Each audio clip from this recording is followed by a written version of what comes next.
The founding of the New Age movement can be traced back to the 19th century in Theosophy. This is the group that largely popularized this belief that we are heading out of the age of Pisces and into the astrological age of Aquarius, which to them will be an age of unity of humanity, an age of enlightenment, a spiritual age of consciousness, so to speak.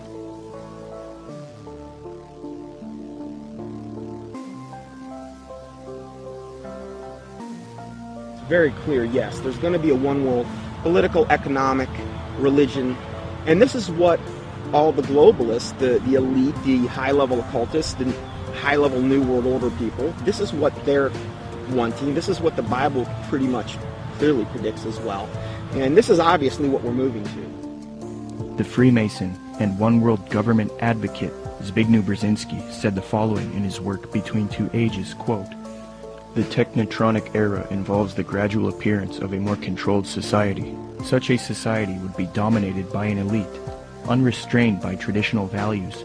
Soon it will be possible to assert almost continuous surveillance over every citizen and maintain up-to-date complete files containing even the most personal information about the citizen." This admitted New World Order agenda to create a one-world government that rules over humanity is not only political, it is also spiritual and based on what is known as the New Age. This can be verified with irrefutable documentation. Most of the Christians doing this kind of work have been silenced, so I set out across the border to speak to the few researchers that are still left. There are not many researchers left who have not been deceived by the New Age. Speaking with these people helped confirm my position even more. The New World Order exists. The elite are occultists who adhere to New Age doctrines, and they are responsible for this new trend of discrediting Christianity, Jesus Christ, and the Christian New World Order researchers. There is a voluminous amount of data that I have obtained in my research on this subject, but after watching this production, do not believe me. Don't believe a word of what I'm saying. Do your own independent research and verify this for yourself.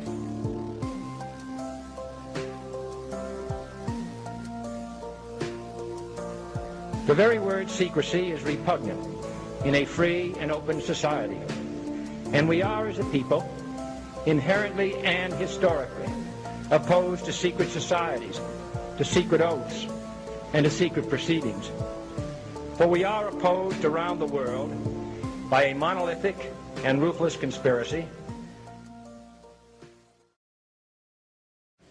Here's the way they look at it. Here's their metaphor. Adam and Eve were held prisoner in the Garden of Eden by an unjust, cruel, and vindictive God.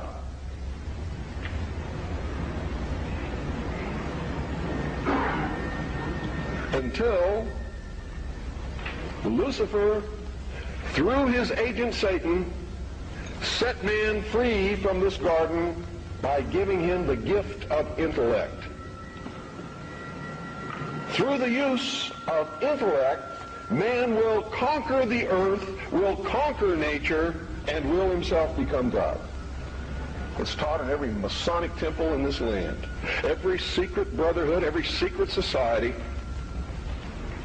every mystical temple, every occult organization teaches the Luciferian philosophy.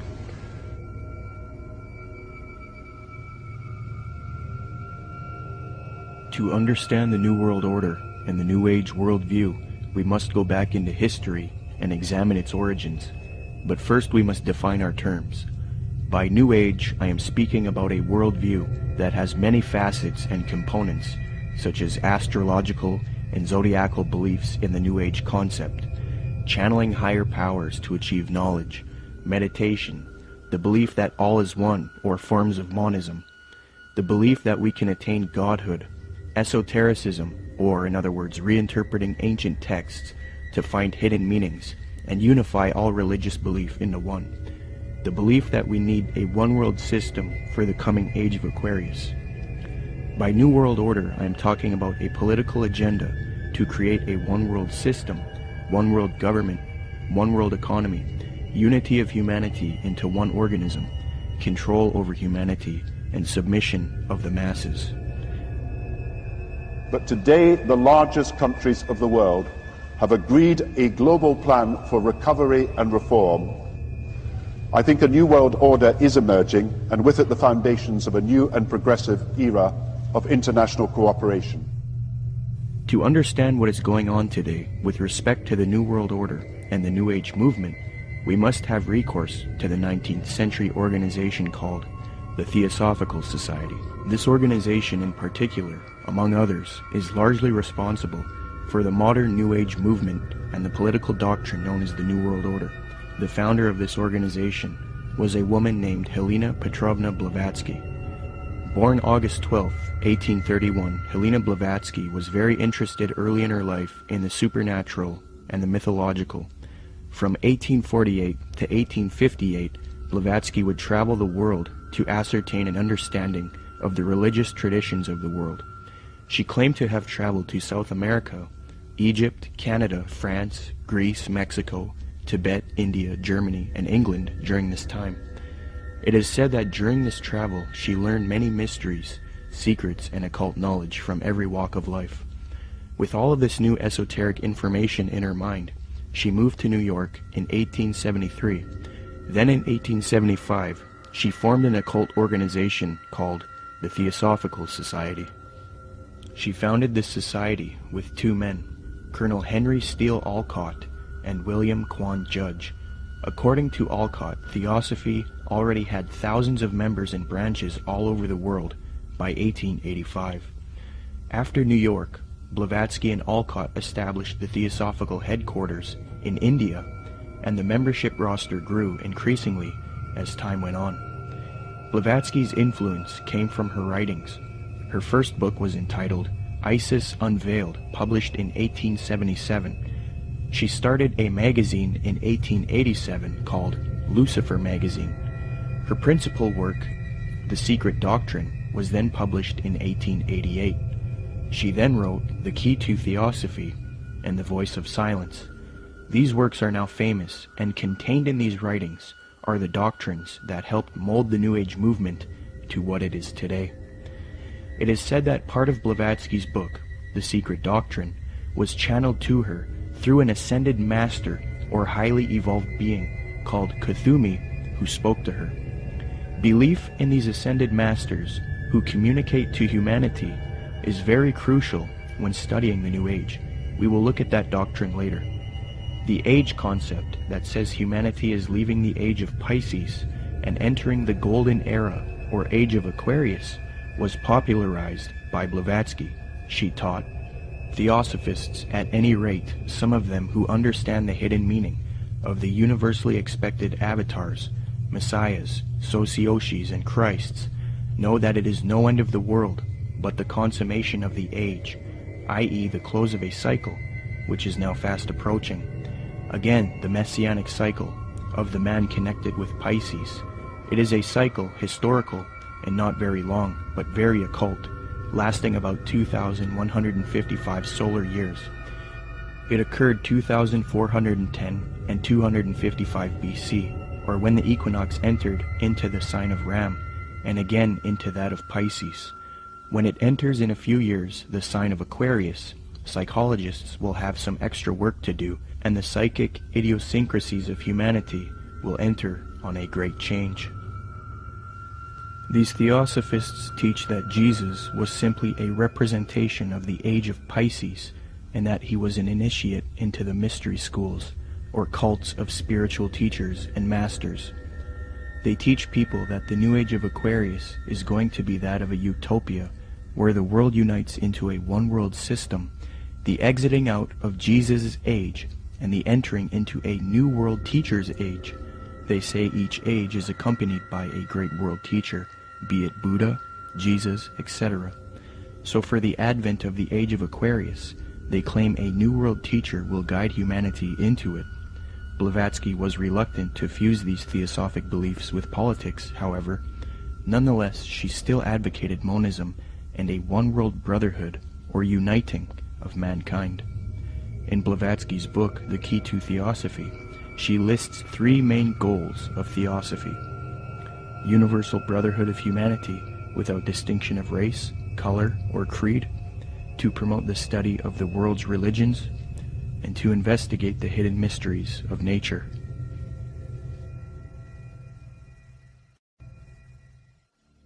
As time went on, Theosophy got very popular. Many prominent figures would join the Theosophical Society from all over the world, and many popular doctrines of today's New Age movement would be molded and shaped by them. Theosophy is the first major New Age group, and they are largely responsible for many of the modern New Age beliefs, including the belief that Jesus represented the sun god.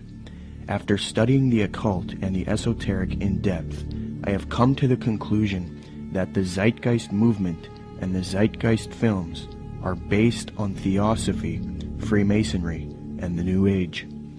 For those who are unfamiliar, in 2007, a man named Peter Joseph released a film called Zeitgeist. This film received millions of views on the internet and became very popular.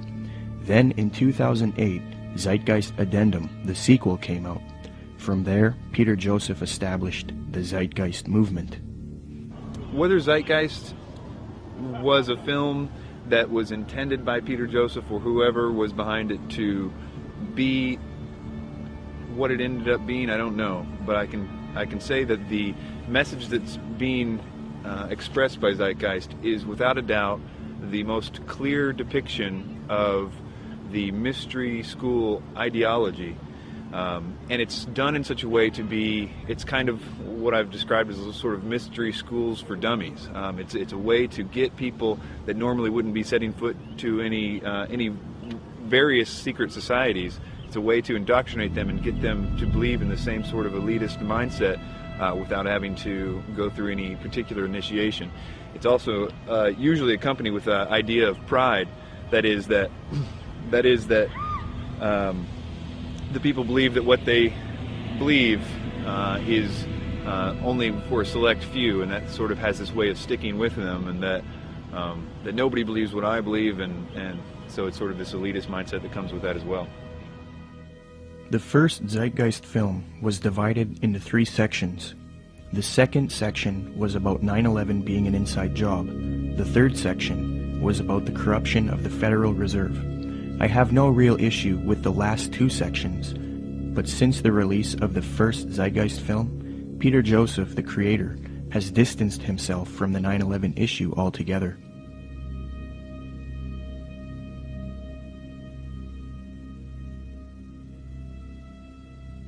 This makes me wonder if the only reason he spoke about 9/11 in the first film was to get the 9/11 Truth movement on board with his agenda.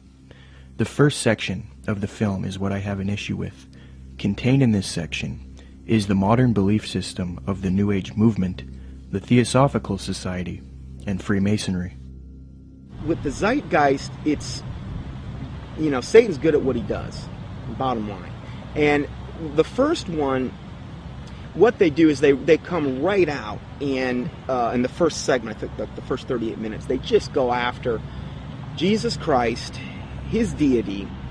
Basically, what they try to do is convince everyone that Jesus Christ is just a knockoff of Horus and a lot of the other pagan deities, and they try to draw all these parallels and similarities. These parallels and similarities have all been debunked by Bible scholars and things. In fact, I think there's even a couple challenges up on the internet, the Zeitgeist Challenge, where they offer money if they can actually. So they've been debunked. I've done, oh my word, I don't know how many teachings debunking both movies.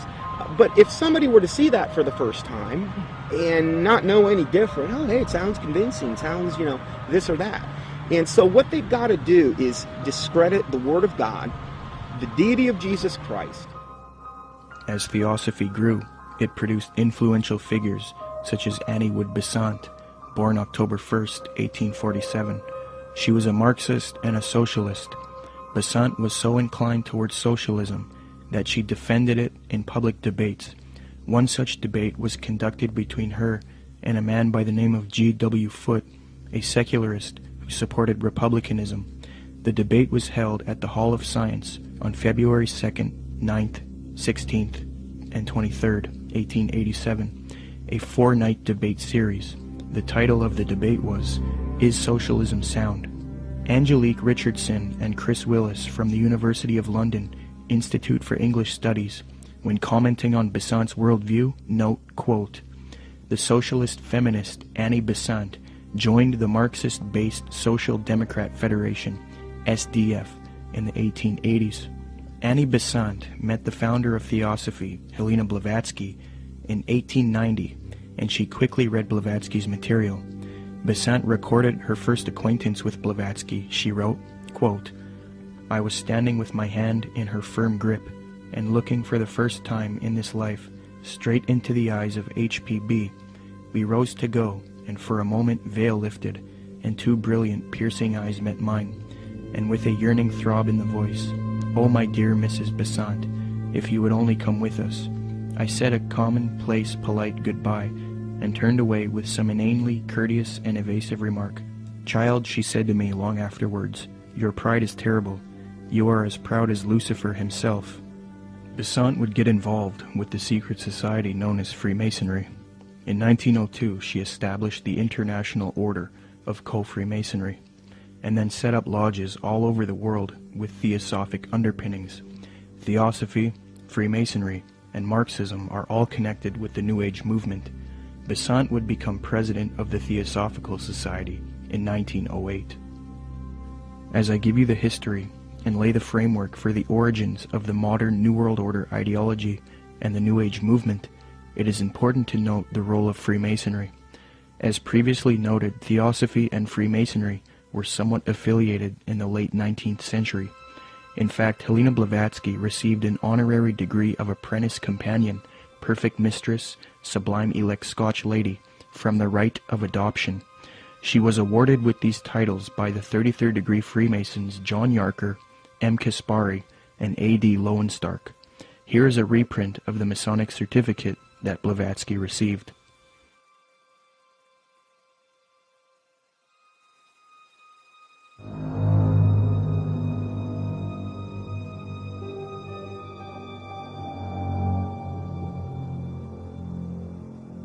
There are many different views on the origins of Freemasonry. I will present the one which I feel is the most evidenced and well documented. Modern speculative Freemasonry wasn't officially established until 1717 in London with the founding of the First Grand Lodge.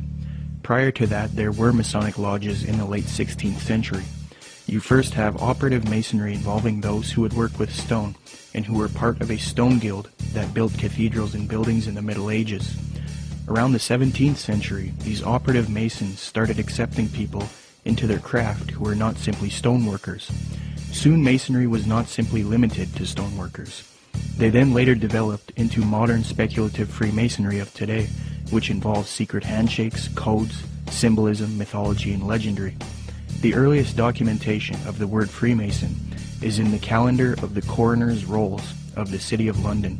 This is dated 1378 AD, edited by Reginald Sharp and published in 1913. Commenting on the origins of Freemasonry, Harry Carr remarks, quote, "It developed in Britain out of the building trades and fraternities, whose history goes back some 600 years in England. I do insist, however, that our present-day speculative Freemasonry is directly descended from the operative Masonry, whose beginnings we can trace back to the earliest record of organization among Masons in 1356. As far back as 1917, as modern Masonry was already 200 years old, people were recognizing the connection Freemasonry and Theosophy had. In the 1917 work Heresies Exposed, W. Host remarks, quote, "Freemasonry viewed doctrinally is Theosophy." With respect to the previously mentioned Zeitgeist films and the Zeitgeist movement, I will demonstrate that after a thorough study into these teachings of Theosophy and Freemasonry, it becomes quite clear that this film and movement, which has captivated so many truth seekers, is nothing more than the externalization of Theosophy, Freemasonry, and the New Age to the public. This is important because if it turns out that Zeitgeist is leading people into Theosophical and Freemasonic ideologies, it means that rather than standing against the New World Order One World Government agenda, like the anti-New World Order movement is supposed to be doing, truth seekers are actually associating themselves with ideologies and organizations that are connected to the New World Order, which I will also demonstrate. I will now qualify this hypothesis since I have laid the foundation for Theosophy and Freemasonry.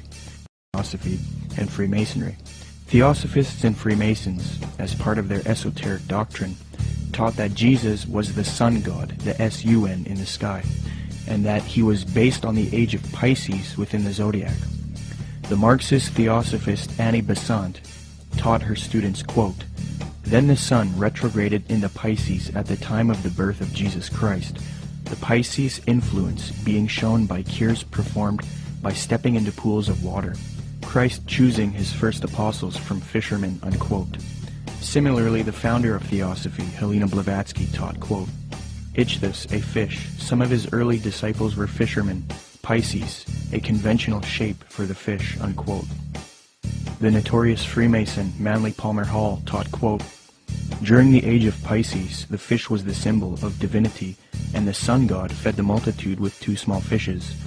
In another context, Blavatsky reinforces Theosophy's belief about Jesus, quote, "For the salvation of the world, this was the sun, shorn of his golden rays, and crowned with blackened ones, symbolizing this loss as the thorns. Jesus and even Apollonius of Tyana were but epitomizers of the history of the sun."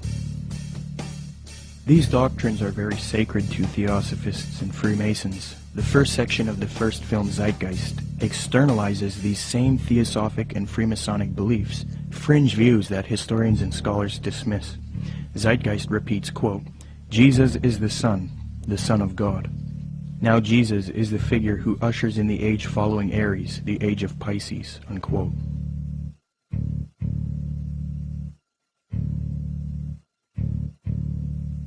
Now, noticing these parallels, one might think that Peter Joseph, the creator of Zeitgeist, was ignorant of the fact that he was indoctrinating people into Theosophic and Freemasonic ideologies.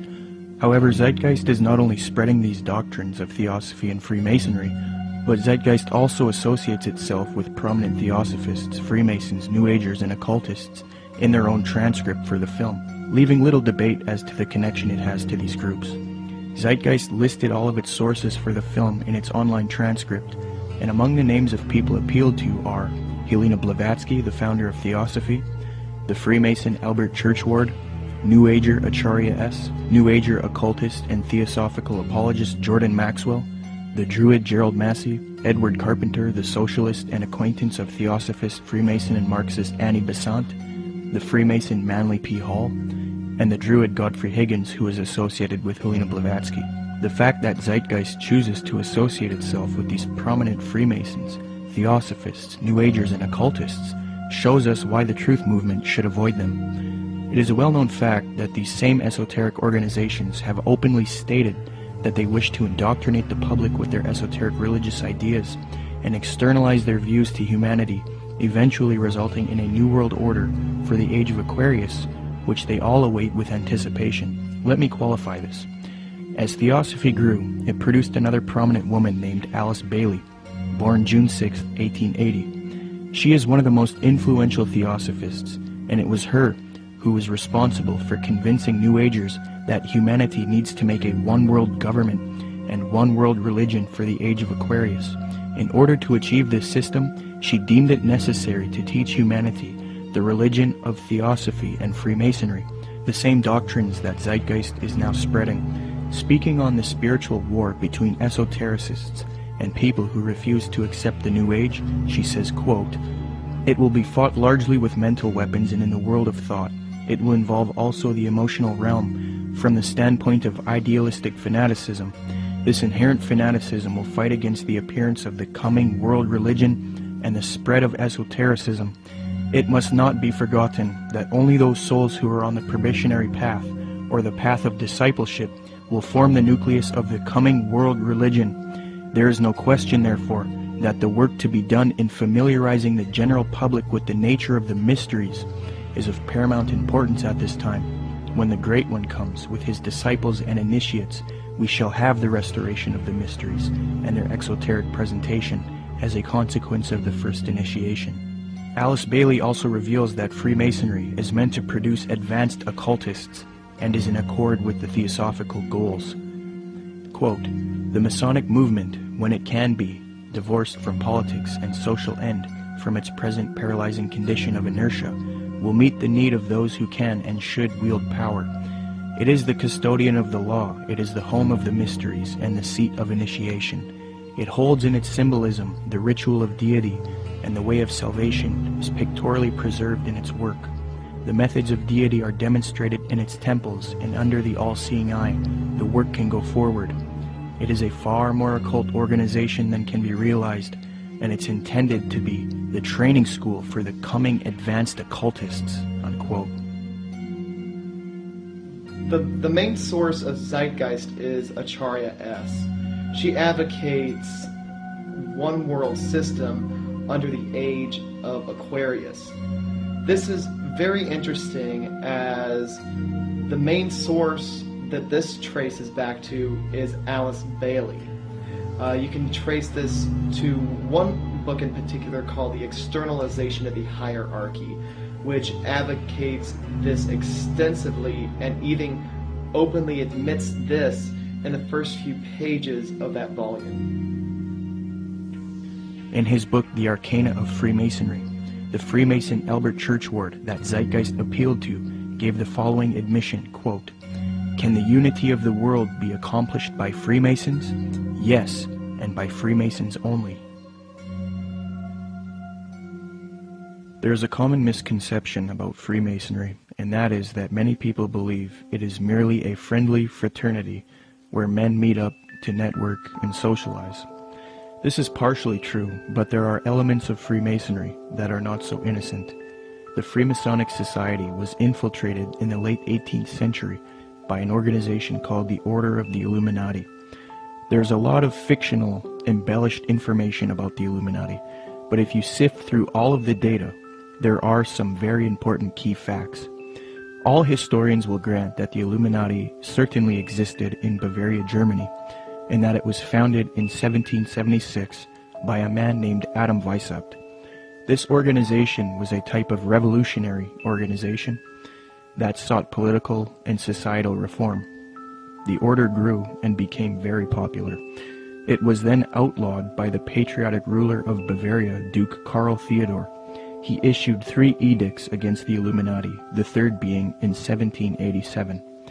Illuminati writings were discovered after raids of castles and arrests of members. These writings were then translated from Old High German by 2 men contemporary with the Illuminati, Abe Barrel and John Robison. The writings were published in their works, Proofs of a Conspiracy and Memoirs Illustrating the History of Jacobinism. The writings revealed that the Illuminati wanted a one-world system ruled by them, the overthrow of religion, and the infiltration of Freemasonry to achieve this, so that they could operate under another name and occupation. The founder of this order, Adam Weishaupt, stated, quote, "Do you realize sufficiently what it means to rule in a secret society, not only over lesser or more important of the populace, but over the best of men, over men of all ranks, nations, and religions, to rule without external force, to unite them indissolubly, to breathe one spirit and soul into them, men distributed over all parts of the world."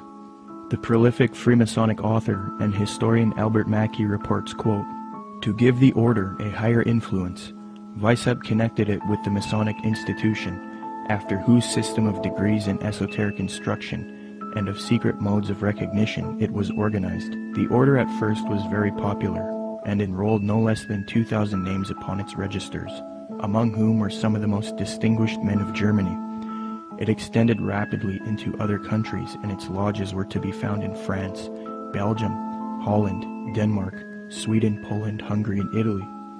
The original design of Illuminism was undoubtedly the elevation of the human race, but it cannot be denied that in the process of time, abuses had crept into the institution, and that by the influence of unworthy men, the system became corrupted.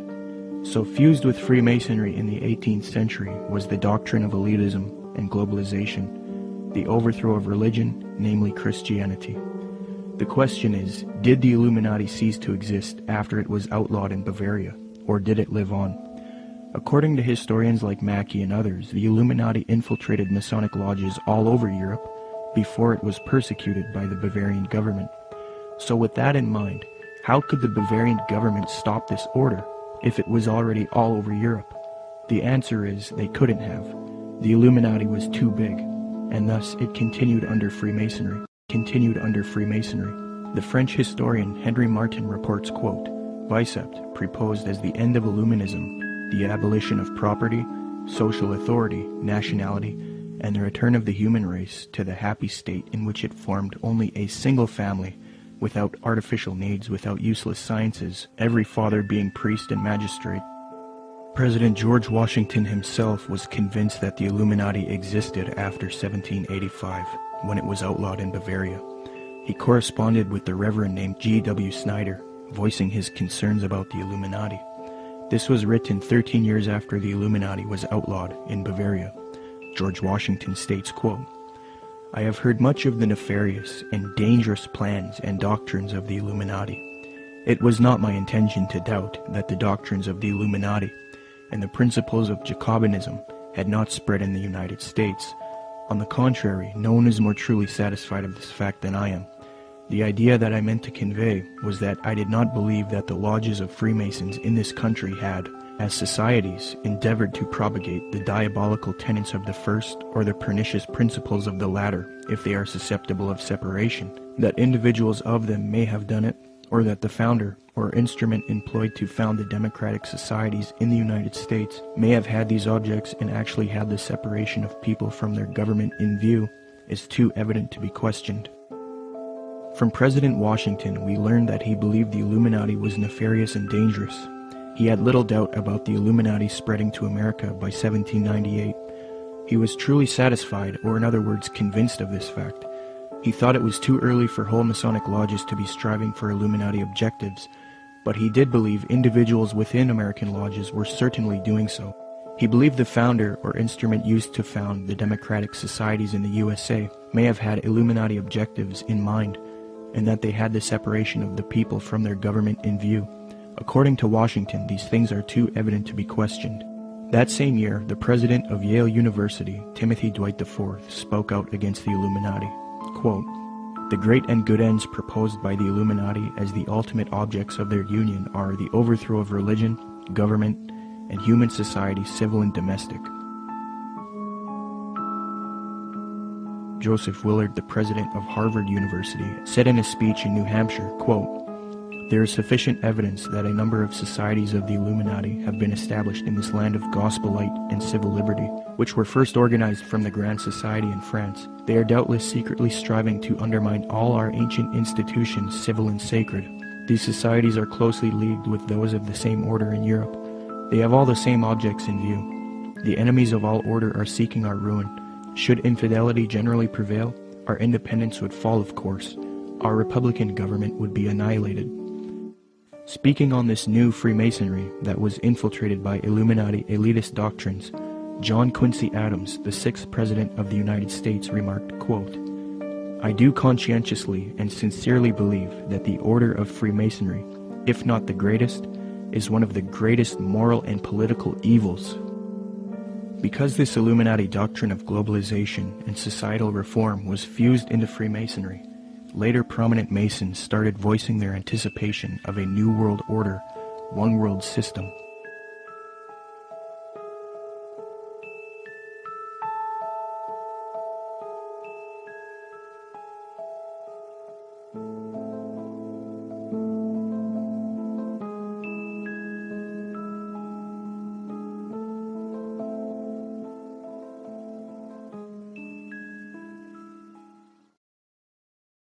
Freemasonry is just one of many ways to get people into the occult. But even more than that, it's able to get them into a really sort of packaged way to produce people that can be used in a more mechanical way in the system. That is, that they can be put into places of power to turn a lot of the gears and things like that. Let me demonstrate that the high levels of Freemasonry and Theosophy are now simultaneously striving for a new world order, one world religion. Their dogma is that for the upcoming age of Aquarius, humanity needs to unite into a one world government or new world order. The former Supreme Grand Master of the Fraternity of the Rosy Cross, or FRC, Reuben Swinburne Plimer wrote in his work Ancient Mystic Oriental Freemasonry, quote, "Mystic Masonry is not only the key to the religion taught to all men in all ages from the very beginning of conscious life up to the present, but it holds the keys to these religious and is, in fact, the very repository of religion itself. It has for its object the uniting of mankind into a universal brotherhood." The 19th and 20th century Freemason and Rosicrucian Arthur Edward Waite admitted that secret societies he was involved with control political, scientific, and religious affairs. Waite believed that these societies always existed in every nation and are connected to modern societies, which I believe can be disputed. But nonetheless, he stated the following in his work, The Real History of the Rosicrucians, quote, "Beneath the broad tide of human history, there flow the stealthy undercurrents of the secret societies, which frequently determine in the depths the changes that take place upon the surface. These societies have existed in all ages and among all nations, and tradition has invariably ascribed to them the possession of important knowledge in the religious, scientific, or political order, according to the various character of their pretensions," unquote. The official Freemasonic Scottish Rite magazine, entitled The New Age Magazine, admits that it is for a New World Order, New World Religion, and New Age, quote, "Great God our King has chosen the great American public schools to pave the way for the new race, the new religion, and the new civilization that is taking place in America. Any mother, father, or guardian who is responsible for the taking away of the freedom of mind, freedom of will, or freedom of spirit is the lowest criminal on earth, because they take away from that child the God-given right to become part of God's great plan in America for the dawn of the new age of the world." 33rd degree Freemason Manly Palmer Hall advocated world government, quote, "The new Atlantis sets forth an ideal government of the earth. It foretells that day when in the midst of men there shall rise up a vast institution composed of the philosophic elect, an order of illumined men band together for the purpose of investigating the laws of life and the mysteries of the universe. The age of boundaries is closing, and we are approaching a nobler era when nations shall be no more, when the lines of race and caste shall be wiped out, when the whole earth shall be under one order, one government, one administrative body," unquote. Alice Bailey, the prominent theosophist, stated, quote, "The new era is coming, the new ideals, the new civilization, the new modes of life, of education, of religious presentation, and of government are slowly precipitating, and nothing can stop them." N. Sri Ram, a prominent theosophist and New World Order advocate, stated, quote, "Let us first consider the restoration of the mysteries. It is well known among members of the co-Masonic movement that its work has been faithfully continued up to the present, and that its number of lodges has steadily increased. I imagine that at such an auspicious time, when the inner and outer worlds will have come much nearer together, some of the great leaders of the hierarchy might take part in the outer work of reconstruction, and will then become the recognized leaders of the new world government," unquote.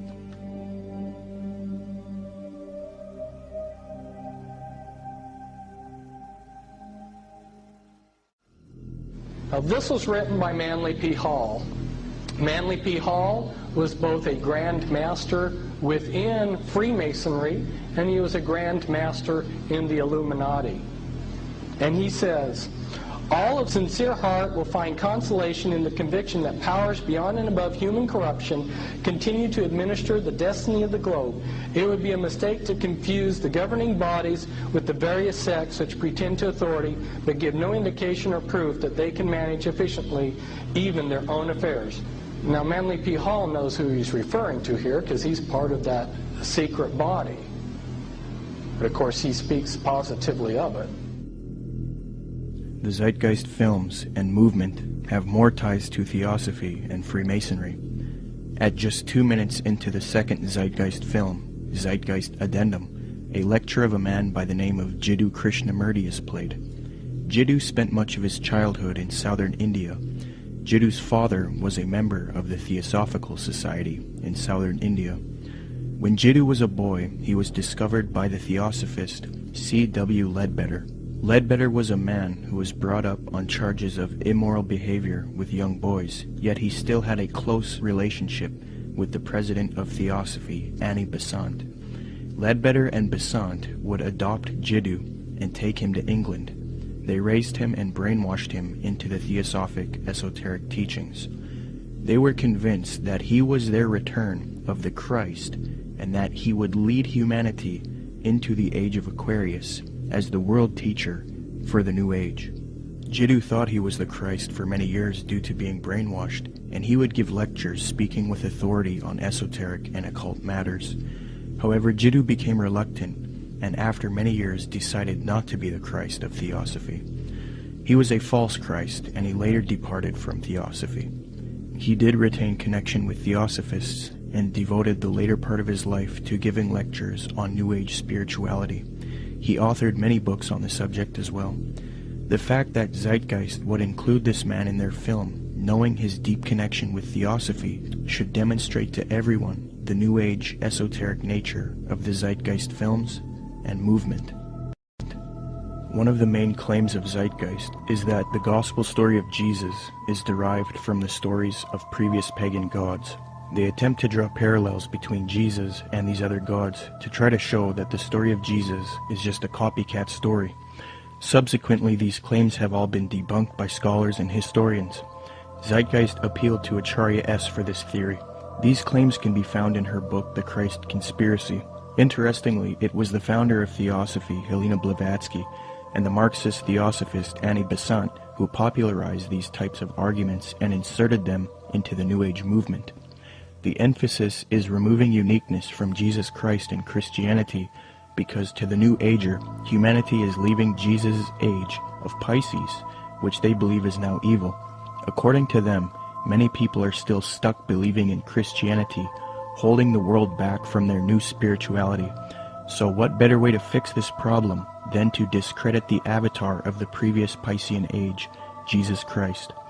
They will even go as far as to say Jesus never existed in order to lead people away from Christianity. Thus the masses are now on board with the new Aquarian world order.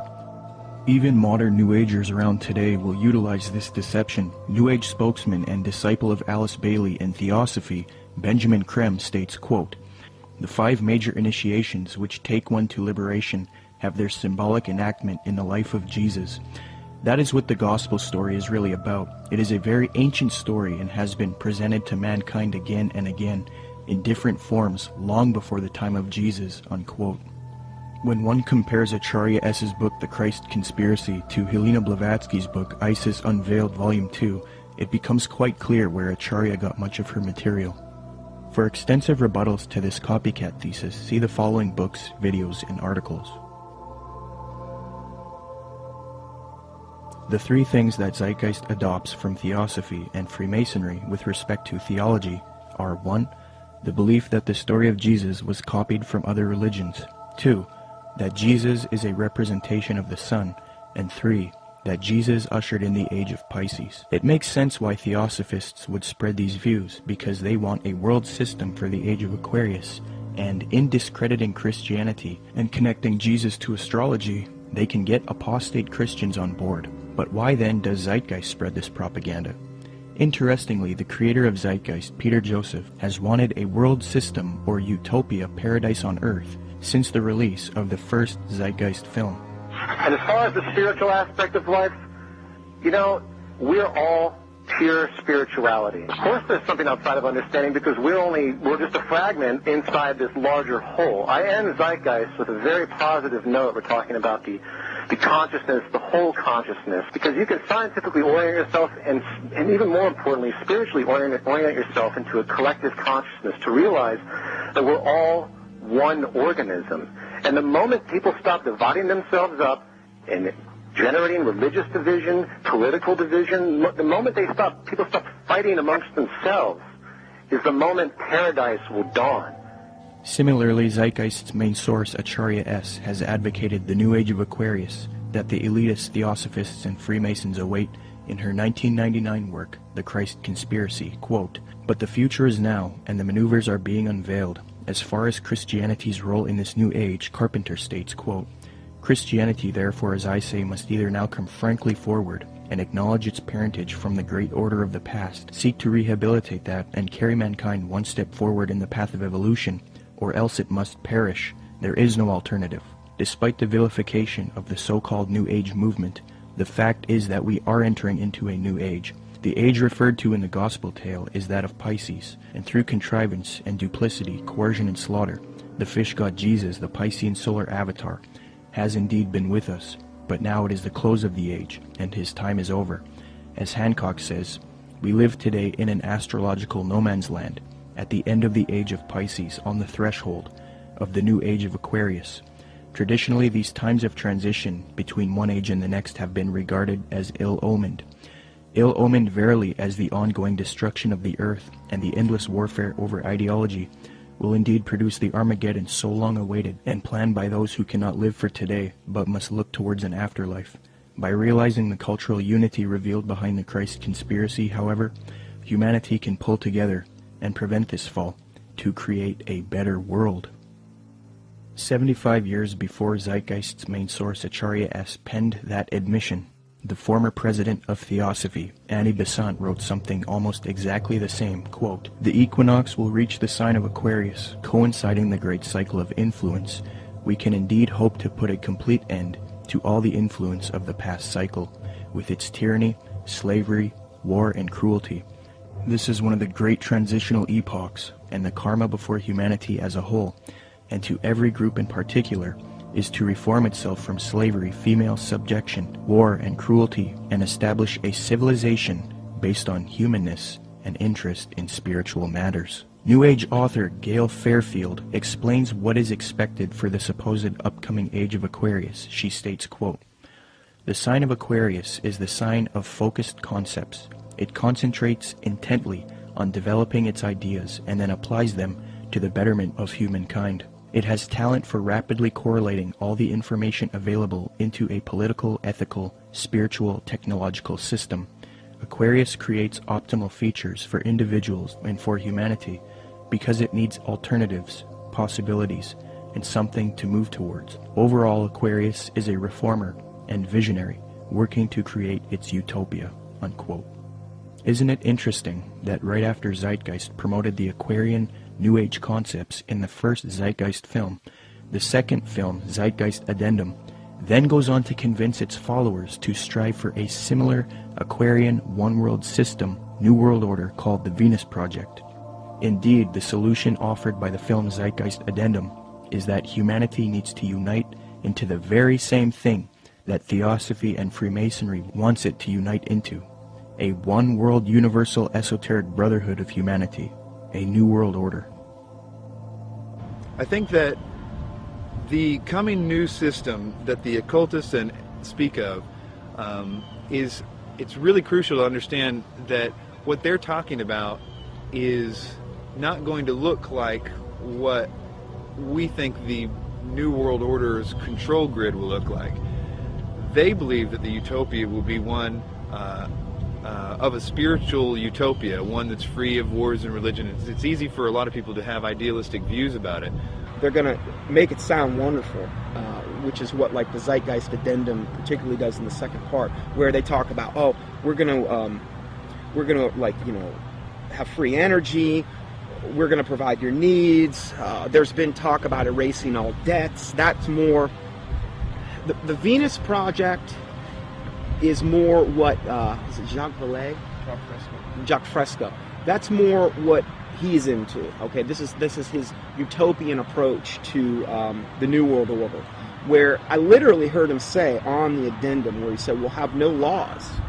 All laws will be done away with." I thought to myself, all law. I mean, nobody's going to have to work. It's just going to sound like wonderful. I mean, he's talking about how are people going to make livings. Well, you won't have to, and you can do whatever you want. And if you make a painting, you can give it to some. I mean, this utopian world, but it's going to come at an extremely high price regarding the mark of the beast. It's not going to be what they're cracking it up to be, and most likely, it's only going to come with massive depopulation, and they're going to probably try to pull that off a number of different ways. But you have the Zeitgeist, this utopian approach, and then you also have the way the Ascended Master, some of the Ascended Masters say, will be done through a project called Nasera, which, is very similar in what the Zeitgeist Addenda talks about. It's just kind of a different flavor of it all.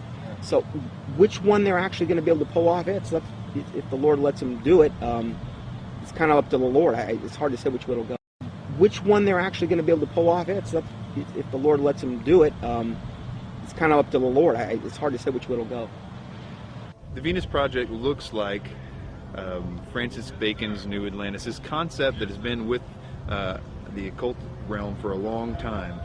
Whether they call it the New Atlantis or whether they call it some coming utopia or some Platonic version of the New Age, the New World Order, a lot of people, those terms were viewed in a completely different context that I think a lot of us in the truth movement see the New World Order. It's a totally different thing that they're hoping will happen. And I think that we can be in danger if we think that the New World Order is just going to be a police state control grid, which I think it will be, but I think it will be in the context of a lot of supernatural things going on. So it's going to look like the old world order is gone. And in doing so, it's going to be exactly what those like Francis Bacon and all the others have mentioned. This New World Order is going to be proposed to look just like the Venus Project, but I can tell you that won't be the case for very long. It might be right at the beginning, but not as it goes on. According to the New Agers, Theosophists, as well as many elitists and Freemasons, there exists a group of highly evolved men and women called the Masters of Wisdom. These powerful groups claim that Buddha, Krishna, Muhammad, and Jesus were all masters of wisdom, and that a being named Maitreya is the leader of these beings, who in turn is subject to the true leader, Sanat Kumara. New Age Theosophist Dane Rudhar concedes that the leader of the Masters, Sanat Kumara, is in fact Satan, according to the esotericists. Quote, Satan is an anagram for Sanat Kumara, who in the esoteric philosophy of India is the Promethean being who gave mankind the fire of self-conscious and independent individual selfhood, unquote. John Michael Greer in the New Encyclopedia of the Occult notes, quote, Satan has a possible echo in theosophic lore, where the Lord of the world, the spiritual ruler of the earth, and the head of the Great White Lodge is Sanat Kumara, a lord of the flame who descended to earth from Venus in a fiery chariot some 6 million years ago, unquote. Helena Blavatsky taught her students that it is actually Satan who is God, the Messiah, and that Jehovah is the evil one. She stated, quote, It is but natural, even from the dead letter standpoint, to view Satan, the serpent of Genesis, as the real creator and benefactor, the father of spiritual mankind. For it is he who was the harborer of light, bright radiant Lucifer, who opened the eyes of the automation created by Jehovah, as alleged, and he who was the first to whisper, In the day ye eat thereof, ye shall be as Elohim, knowing good and evil, can only be regarded in the light of a Savior, an adversary to Jehovah, the personating Spirit. He still remains in esoteric truth, the ever-loving messenger, the angel, the seraphim and cherubim, who both knew well and loved still more, and who conferred on us spiritual instead of physical immortality. The Theosophist H. Alexander Fusel seeks to deify Satan, quote, Satan, then, was originally a divine being destined to carry light and life to the netherworlds. He stands for the gift of free will and self-conscious mind to man, a power which at once seduces and uplifts man, for with free will comes the power to go astray. Satan is therefore man's teacher, unquote. Once you are willing to give worship to Satan is when you are given a certain kind of power that the deceived, those that are just thinking it's them or thinking that something else, can't have access to. So Freemasonry is a systematic way to get people to that level without actually just coming out and saying it right at first. One of the former leaders of the Theosophical Society, who was contemporary with Blavatsky and Annie Besant, tells us what the 19th century position on Satan is. In his work Spiritualism, Madame Blavatsky, and Theosophy, Rudolf Steiner states, quote, Lucifer is not a being that we can see with our present-day physical eyes. Lucifer can be seen only with the awakened clairvoyance. Seen clairvoyantly, in fact, Lucifer is a particular being who was left behind during the moon phase of evolution, unquote. N. Sri Ram, who often gave lectures at the United Nations, a major theosophist and writer for Lucifer magazine, clarifies, quote, "The adversary, or Satan, is no other than Lucifer, the light-bearer, the bright morning star. He is the initiator, awakening the divine faculties of intellect on man. He is the king of the fallen angels, spirits from higher spheres, who descended among primitive mankind of the third race, to develop in man and endow him with his self-conscious mind, or manas," unquote.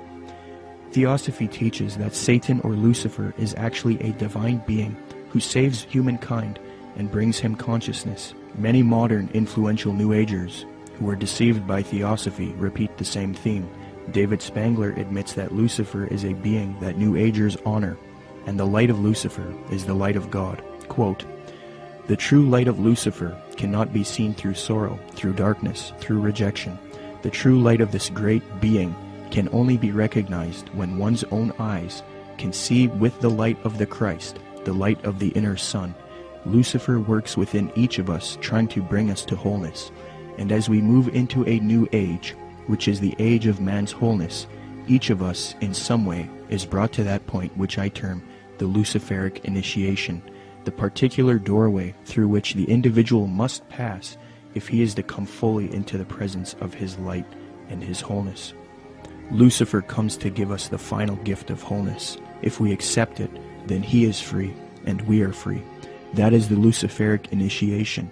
It is one that many people now, and in the days ahead, will be facing, for it is an initiation into the new age.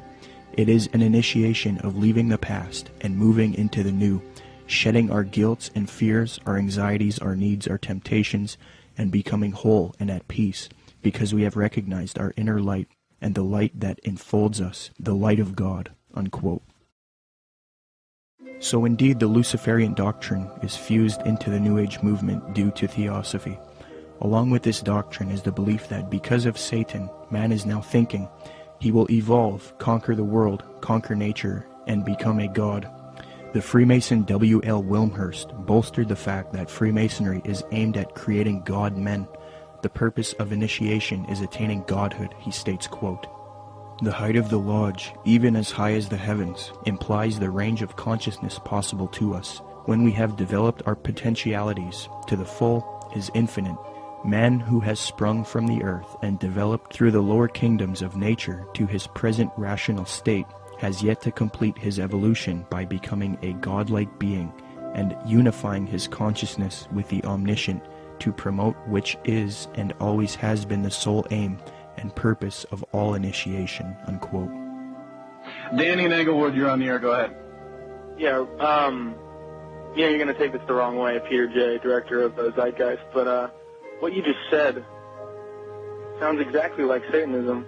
Not saying that you are satanic. I don't believe in Satanism. If you want to use that word, you know what Satanism that's your own, that's you know your what own Satanism idea. is? Atheists. People who do not believe in a God. People who believe that man is a God. That's what that's Satanism correct. is. You are God. Okay, then you are a Satanist. You are God. You are God. You are God.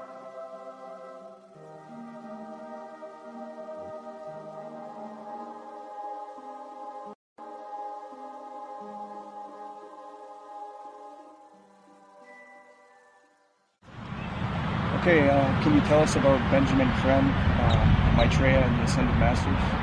Okay, well, Benjamin Creme was born in 1922, and in 1959 he was contacted by one of the masters, Ascended Masters. They don't really get real specific who actually contacted him first, but what they did is asked him if he wanted to participate in this coming, where he would actually talk about and be kind of like the John the Baptist for the coming Maitreya, as they called him. And he accepted, and in 1975 he started Share International, which is kind of like the mouthpiece for who they call Lord Maitreya. And in 1977, Maitreya actually made, according to them, his physical appearance, where he came from the Himalayas and supposedly he occupied a body, came in on a plane from the Himalayas, and they even used that whole thing about him coming from the Himalayas in 1977 to say that this fulfills the Bible scriptures where it said he will come in the clouds, which is such a joke. But so Maitreya has really been, or Benjamin Creme has really been, like, again, the kind of like the false version of John the Baptist for Maitreya ever since, really. He's went around, lectured. He lectures at different and various occult groups. He lectures at Masonic halls and these types of things, places where he feels comfortable at.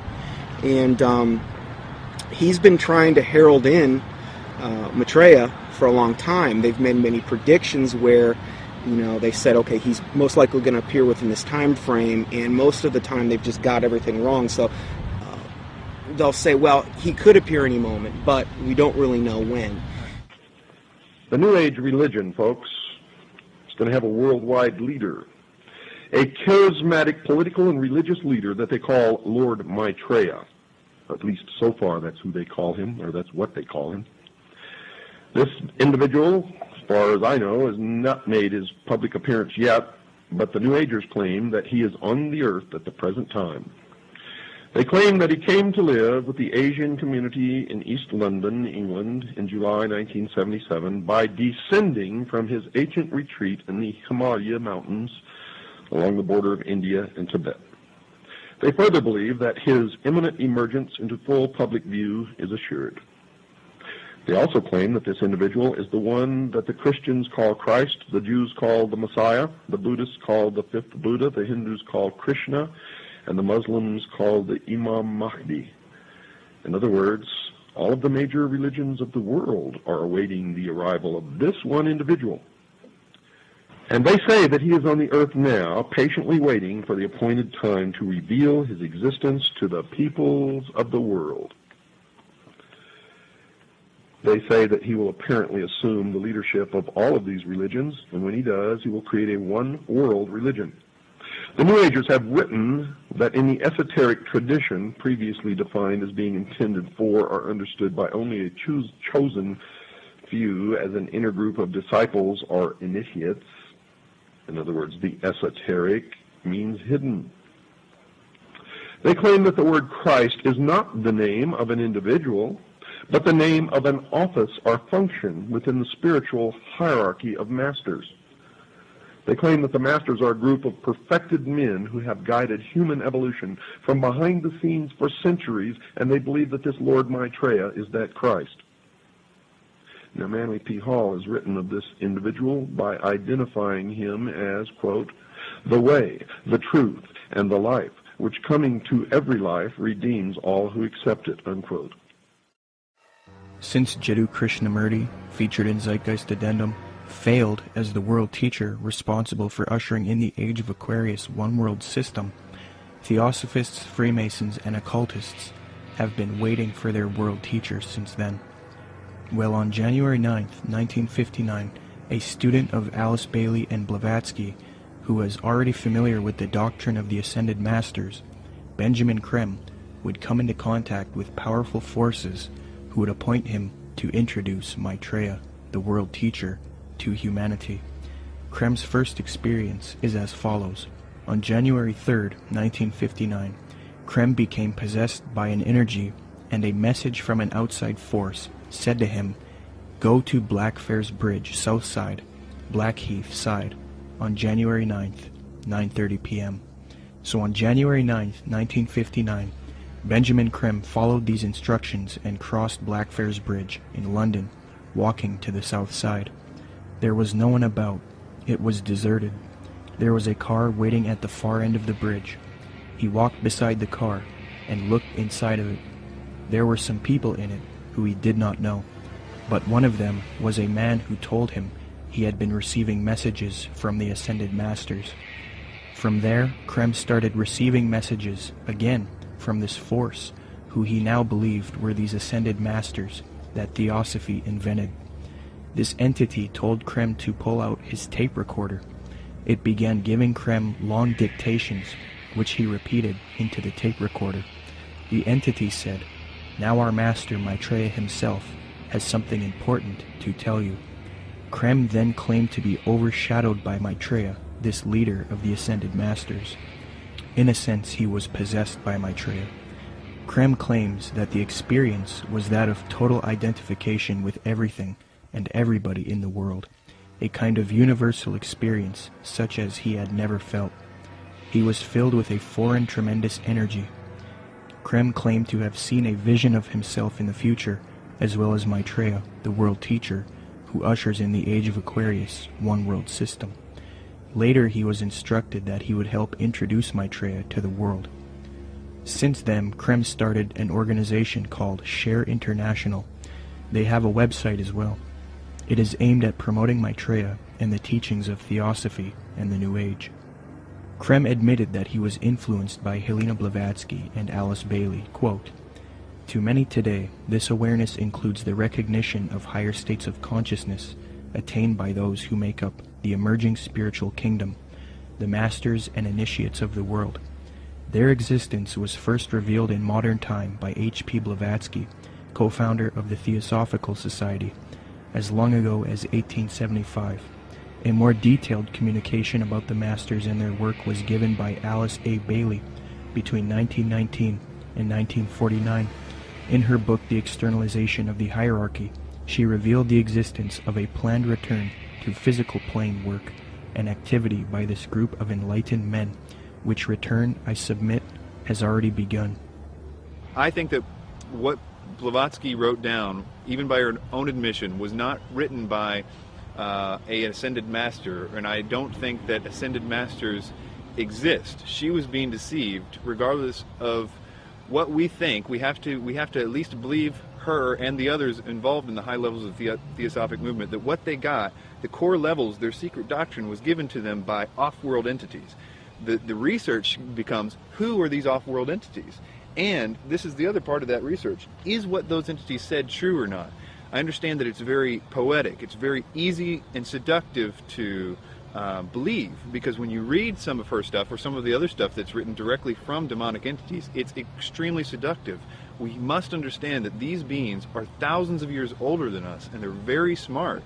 We're no match for them. The smartest of us are no match for the intellect of them, but their desire is to deceive us.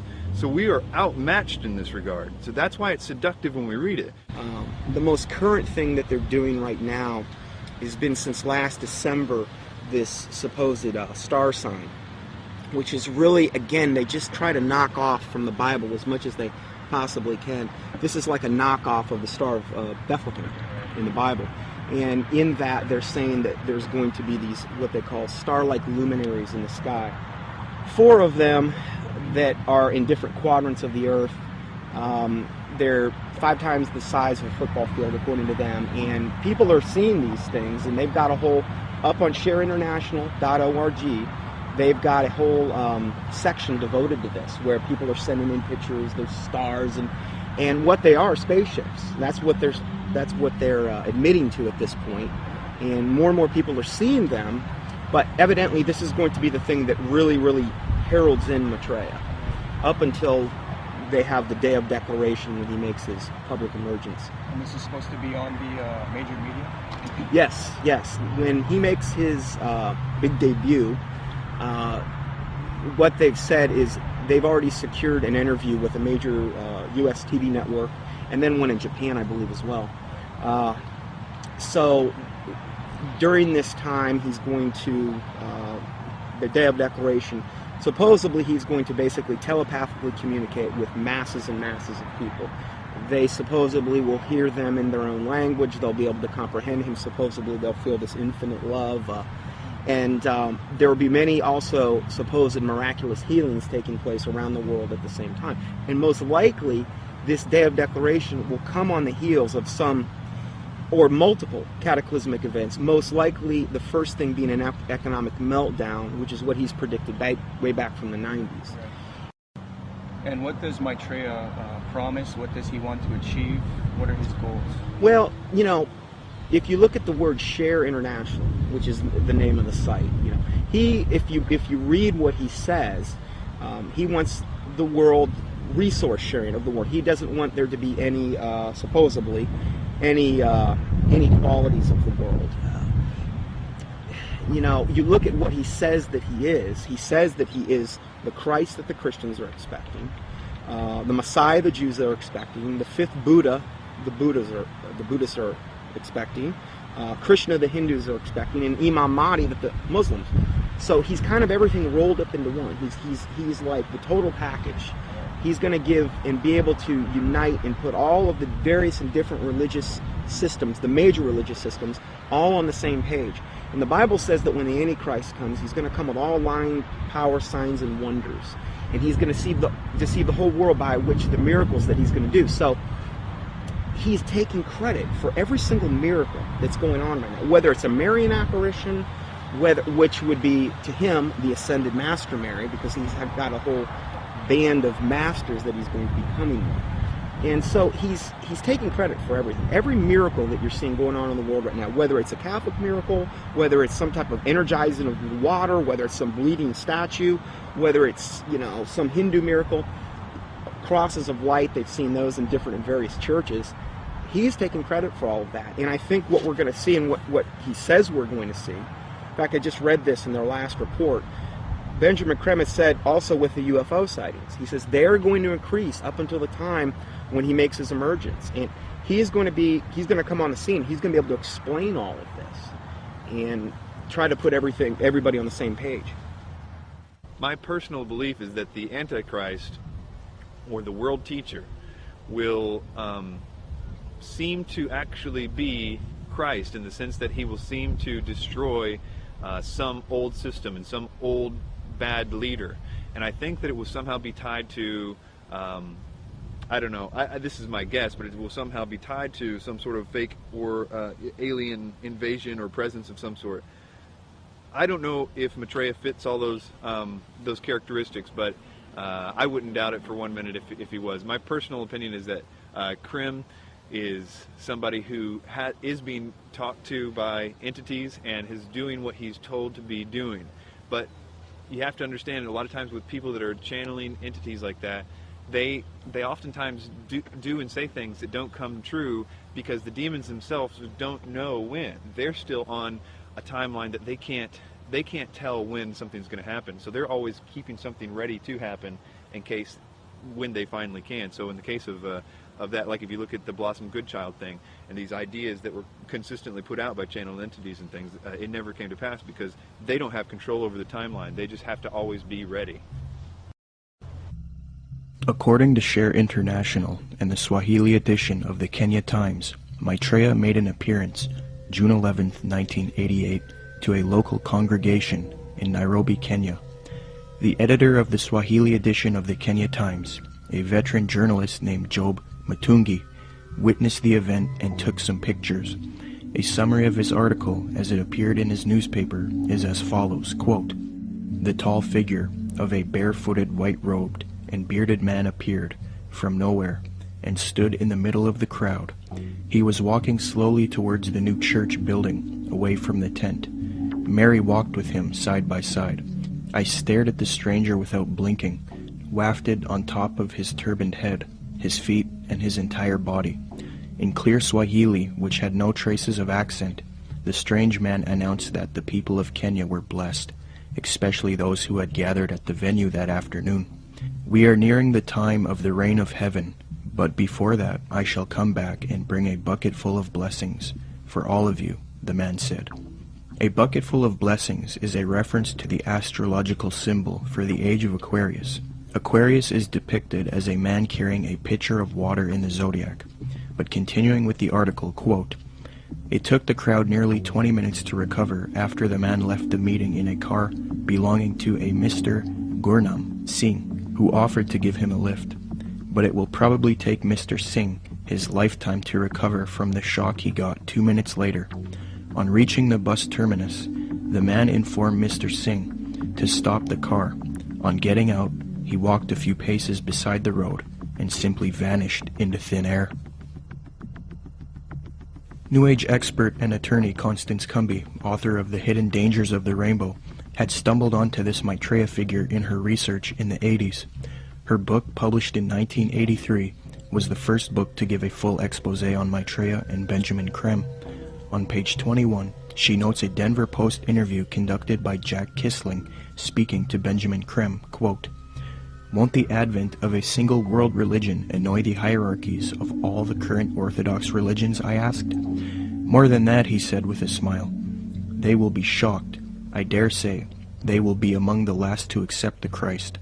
But according to Kissling, Creme said confidently, "It will come because it must. We will begin to live," he said, "as potential gods," unquote. Constance Cumby also notes that Creme is a Luciferian by citing a WLAC radio interview, quote, "In a November 9, 1982 radio interview over WLAC, Nashville, Benjamin Creme told the entire Bible Belt that Lucifer came to planet Earth from planet Venus 18.5 million years ago and made the supreme sacrifice for us," unquote.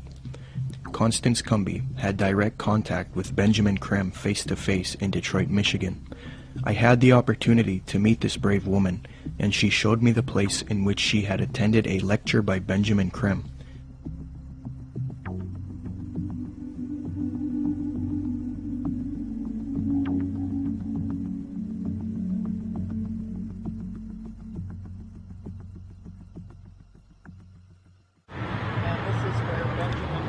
Spoke to a packed crowd November 4th, 1981, and Bread for the World was out there, had tables, Oxfam, every group you could think of was sitting out there. They were passing out brochures. The brochure is reproduced in both of my books. Benjamin Creme came in. He gave some kind of a hand signal that looked something like that, and I thought at first he was waving to somebody, but the crowd appeared to flip into a trance. And then he started speaking, and he was rotating his head. I can't even come close to, it was as close to a 180-degree spin of a head as I've ever seen. How his head didn't snap off, I'll never know. And then he started talking and laying out what they were doing, and the crowd was thoroughly under several degrees of hypnosis. I knew many people in that crowd from political circles and social circles in Detroit for many years, and I talked to some of them, and the common denominator was they had all been through one kind of mind control course or another, one type of New Age class or another. I talked to a fellow behind me, Al Banks, and I said, he was a film producer doing much of what you're doing now. And I said, "Al, I know what I'm doing here tonight. What are you doing here?" And he said, "Because, Connie," he said, "I'm taking a course in miracles at Unity." He said, "I've joined Unity. We're all required to take a spiritual growth class. I've taken a course in miracles. It was a class requirement that we be here tonight." And then he said, "You know, Connie, I would have thought a progressive person like you would have joined Unity a long time ago." Well, then I started explaining to him exactly why I haven't. And he snapped, the glaze snapped off his eyes for a little bit. He thanked me for telling him. And then Creme came in and started doing his thing. And at the end of the evening, they had been promised an appearance by Maitreya, the Christ, channeled through Benjamin Creme himself, that Maitreya would speak through Benjamin Creme. And Benjamin Creme asked everybody to join in the recitation of the Great Invocation. I told the woman standing next to me, "I will not say the Great Invocation with you. I will say my own prayer."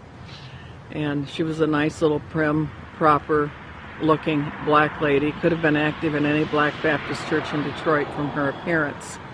And she said, "No, that's all right, honey. We all have our own paths to God." I said, "The reason I will not say the Great Invocation with you, the scriptures clearly said that the Antichrist would come denying that Jesus was the Christ." I said, "Benjamin Creme has denied it all evening and said Jesus was not the Christ and this Maitreya was." And the woman said what Benjamin Creme had said. She said, "There's been many Christs." I said, "There's been one, and his name is Jesus." And people turned from rows around and looked at me like I was crazy. And So then Benjamin Krem came in and he started the nearly close to 180-degree spin of his neck again. And the crowd's hypnotic trance appeared to deepen, and he started out from the point of light within the mind of God, may light spring forth ever. And I went nice and clear, and I'll tell you, the acoustics in that building are wonderful. I said, Our Father, who art in heaven, hallowed be thy name. Thy kingdom come, thy will be done. And I did that each and every stanza. And they got down to the last part, said, May light and love and power fulfill thee plan on earth, and may it seal the door where evil dwells. And I said nice and loud and clear, I said, May Jesus Christ return to earth and end the evil present in this room tonight. Well, the funniest thing happened, or may I say it did not happen. Benjamin Krem stood there. He waited, and he waited. He clearly was watching for something to come over him. And it didn't happen. And he finally said to the crowd, he said, That will be all. You are dismissed. And, of course, everybody was extremely disappointed. And we went to the door, and I went walking out. I had brought some co-spies with me. They were kind of chickening out at that point and waiting for me. They were afraid of being ripped limb to limb. And I stood down there, and a number of those people knew me, and they were just furious with me. And I stood there calm, cool, and collected, and I said, well, I said, if you're Maitreya the Christ, Betreya the Christ, or whatever his name's supposed to be, for everything he's cracked up to be, one lousy Christian in there saying the Lord's Prayer shouldn't have stopped him.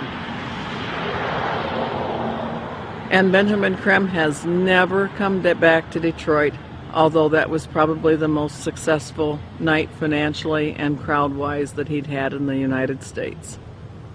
The following is a video taken in Iraq at a Shia Muslim festival.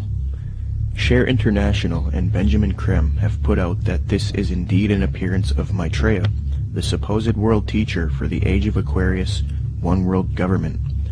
Commenting on this video, Share International reports, quote, Imam Mahdi, unexpected appearance, proclaims the title of a video posted on YouTube.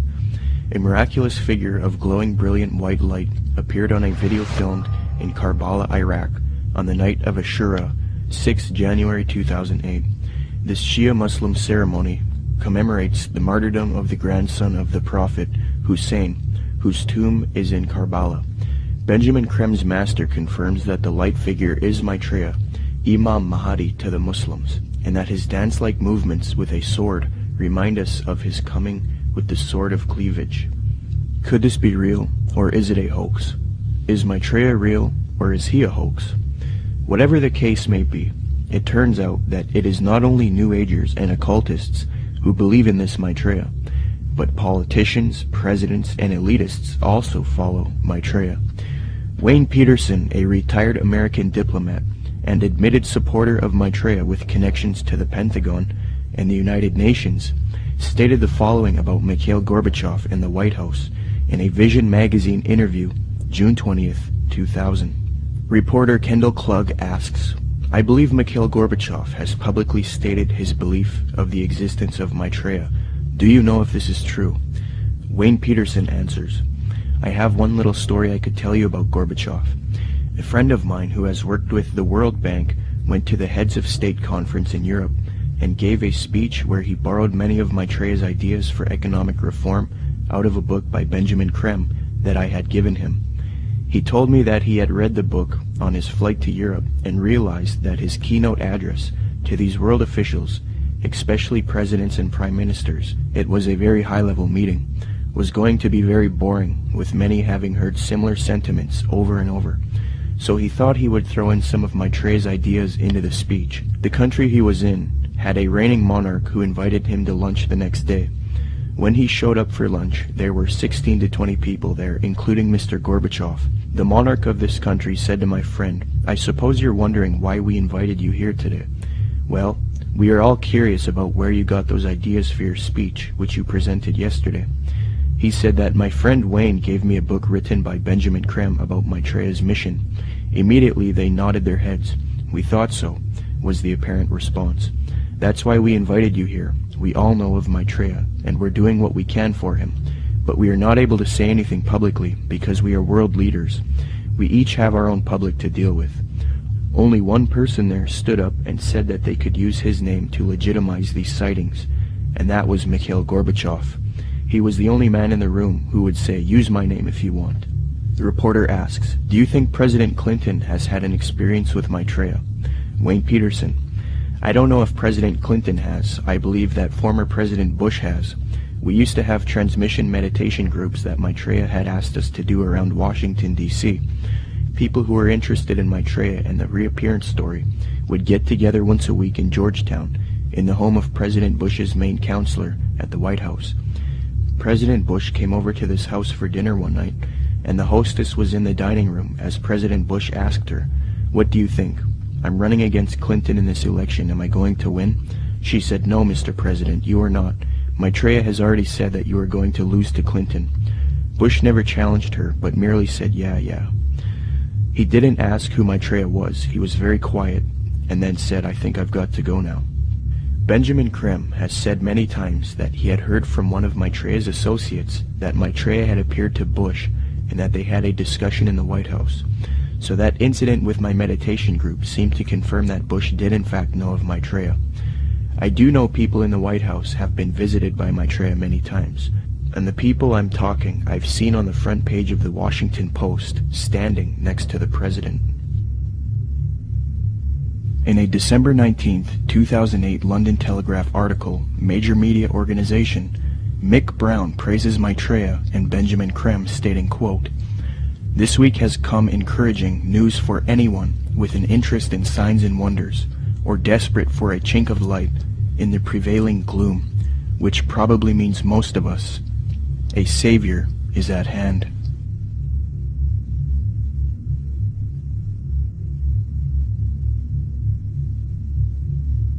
Движении, в другом направлении, к новому мировому порядку.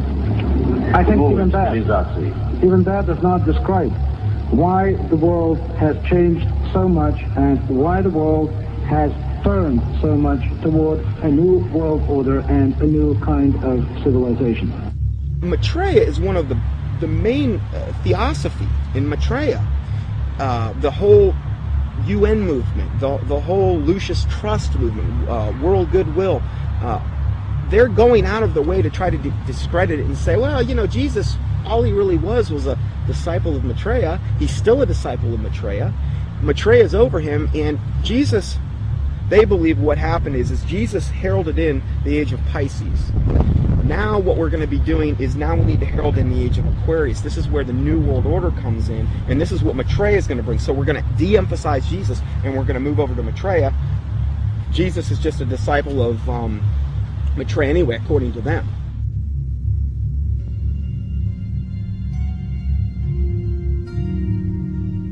In 1919, the theosophist Alice Bailey was supposedly contacted by one of these ascended masters known as the Tibetan Dijwal Kul. From 1919 to 1949, Bailey would write 24 books, and according to her, she would do automatic writing, a new age way of channeling and letting the force write for you. Bailey would create Lucifer Publishing, which would distribute the works of Helena Blavatsky and the Theosophical Society. She would later change the name to Lucius Trust because Lucifer Publishing was too controversial. Lucius Trust evolved into a large New Age organization, and it is still active today. Lucius Trust is also directly associated with the United Nations. According to the United Nations International Geneva Yearbook 2009, quote, "The Lucius Trust is recognized by the United Nations as a non-governmental organization and is represented at regular briefing sessions at UN headquarters. The Lucius Trust is on the roster of the United Nations Economic and Social Council." Thus, Theosophy and the New Age are now fused into the United Nations, which gives a medium for the New Age agenda to unfold. The aim of corrupt organizations like Lucius Trust and the UN is to create a one-world government, New World Order, which is in accord with the supposed Age of Aquarius. Many high-level elitists have voiced their approval for such a system. Donald Keyes is a high-level New Age leader. Humanity, says Keyes, is, quote, on the verge of something entirely new, a further evolutionary step unlike any other, the emergence of the first global civilization. David Rockefeller, the owner of the Chase Manhattan Bank, called for a New World Order openly in his book Memoirs, quote, for more than a century, ideological extremists at either end of the political spectrum have seized upon well-publicized incidents, such as my encounter with Castro, to attack the Rockefeller family for their inordinate influence they claim we wield over American political and economic institutions. Some even believe we are part of a secret cabal working against the best interests of the United States, characterizing my family and me as internationalists, and of conspiring with others around the world to build a more integrated global political and economic structure. One world, if you will. If that's the charge, I stand guilty, and I am proud of it, unquote. American foreign policy analyst and former Deputy Secretary of State Strobe Talbot advocated globalization and world government in Time magazine, July 20th, 1992 edition. He remarks, quote, here is one optimist's reason for believing unity will prevail over disunity, integration over disintegration. In fact, I'll bet within the next 100 years, I'm giving the world time for setbacks and myself to be out of the betting game, just in case I lose this one.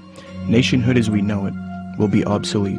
All states will recognize a single global authority, a phrase briefly fashionable in the mid-20th century, citizen of the world, will have assumed real meaning by the end of the 21st. All countries are basically social arrangements, accommodations to changing circumstances, no matter how permanent and even sacred they may seem at any one time. In fact, they are all artificial and temporary, unquote. Mikhail Gorbachev, previously noted, stated, quote, the threat of environmental crisis will be the international disaster key that will unlock the New World Order, unquote. Gorbachev also remarked, quote, we are moving toward a new world order, the world of communism. We shall never turn off that road, unquote. New Ager and student of Alice Bailey, Robert Mueller, former Secretary General of the United Nations, gave this frightening admission, quote, we must move as quickly as possible to a one-world government, a one-world religion, under a one-world leader, unquote. The esoteric zeitgeist movement promotes a world system, resource-based economy with absolutely no money, a technotronic society where machines play a big role. The zeitgeist movement seeks to grow out of capitalism, free markets, profit motive, and scarcity, which they believe are responsible for aberrant behavior. Many people have concluded that the zeitgeist utopian system is socialistic and communistic. For example, after watching Zeitgeist Addendum, author and political lecturer G. Edward Griffin was convinced that Zeitgeist is advocating a Marxist socialist world system. He states, quote, perhaps the biggest insult to our intelligence is the main theme of the program. It is that profits are the root of all our problems today. That being the case, we must change mankind to reject profit, and we must work together on some other basis. It is never quite clear what that basis is, but whatever it is, it will be administered and directed by an elite group, at least in the beginning. I was stunned by the fact that this is pure Marxism. Marx theorized that people had to be re-educated in labor camps if necessary, to cleanse their minds of the profit motive. He and his disciples, such as Lenin and Stalin and Khrushchev, said that eventually the character of man would be purged of greed, and then the state would wither away because it no longer would be needed. Sure, we saw that in the Soviet Union and China, right? Yet this Marxist nonsense is exactly what is offered in this video program. It is communism without using the name. The enemy of mankind is not profit. It is a political system of big government. Yet this program is supportive of some of the most notable big government collectivists on the planet. Marxist-Leninists may be enemies of collectivists in Washington, D.C., but they are collectivists in their own right. The communist model is no better than the Nazi model. Samuel Adams, a patriotic founding father of America, repudiated communist and socialist ideas. The utopian schemes of leveling, redistribution of wealth, and a community of goods central ownership of the means of production and distribution, are as visionary and impractical as those which vest all property in the crown. These ideas are arbitrary, choices and actions which are done not by means of any underlying principle or logic, despotic, ruling with absolute political power, and in our government unconstitutional. When one does a comparison between Zeitgeist Addendum and the communist model, it becomes clear that Zeitgeist is in fact promoting communism. N.B. Godke, in the work Encyclopedic Dictionary of Economics, defines full communism based on the ideals of Marx and Engels and others as, quote, 1. Social wealth will be distributed according to human needs, meaning things that are scarce will be distributed first to those who need them the most. Zeitgeist proposes having an abundancy of resources and no scarcity, and thus the idea of distributing wealth according to human needs is rendered obsolete. On this point, they have merely updated the communist model by eliminating scarcity. 2. The state will wither away as there is no need for coercion. The state does nothing because there is no state. Because there is no state. 3. Social classes will not exist. Zeitgeist states, the process which has been going on for centuries, if not millennia, religion, patriotism, race, wealth, class, and every other form of arbitrary separatist identification thus conceived, has served to create a controlled population utterly malleable in the hands of the few. 4. It will be a moneyless economy. Zeitgeist's associate Jacques Fresco states the system uses no money. 5. It will be a command economy. In other words, government planners decide which goods and services are produced and how they are distributed. According to Zeitgeist, distribution of goods and services without the use of money or tokens would be accomplished by establishing distribution centers. These centers would be similar to expositions, where the advantages of new products are explained and demonstrated. Exhibition centers will display what is new and available and will constantly be updated. So as you can see, a side-by-side comparison between the communist model and the Zeitgeist model shows how similar the concepts are. The Marxist website entitled socialismoryourmoneyback.blogspot.com, after reviewing the Zeitgeist movement and their admissions, stated this on July 26, 2009, quote, "This, surely, is the same as what we call world socialism," unquote. So even the socialists will admit that the Zeitgeist movement is in fact world socialism. Adam Zwas explains, quote, "Communism and the Marxist utopia of a moneyless society where products were distributed rather than sold and bought," unquote.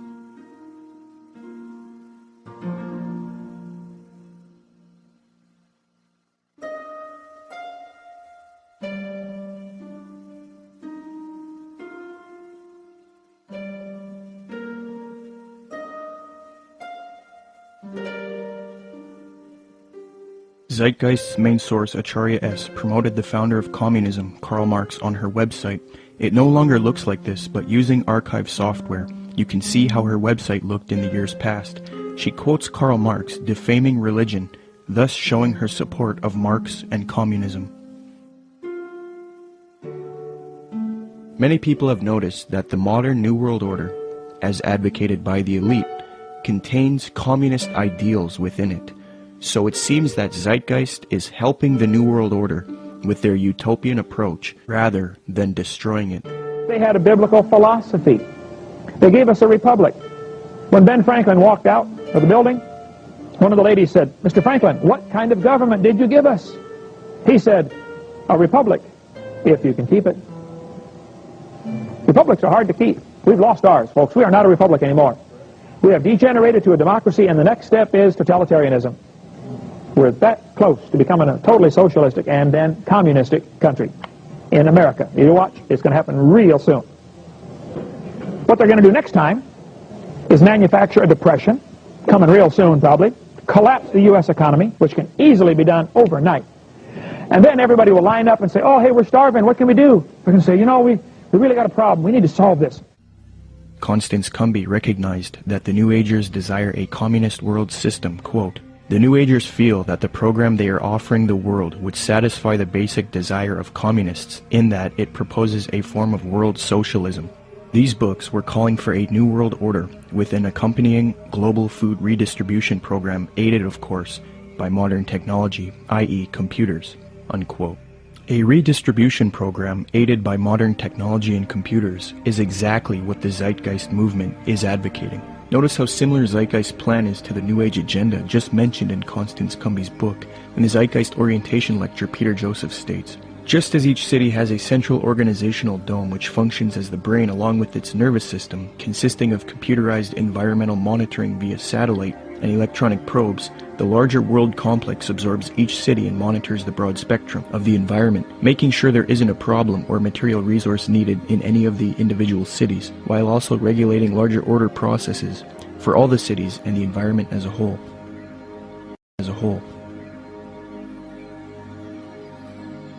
Theosophist Alice Bailey concurs, quote, "The true communist platform is sound." Thus, it is not surprising why Zeitgeist advocates a similar system, as the connection they have to Theosophy and the New Age has already been established. Zeitgeist is merely the fulfillment of the New Age agenda, yet they are not telling you that.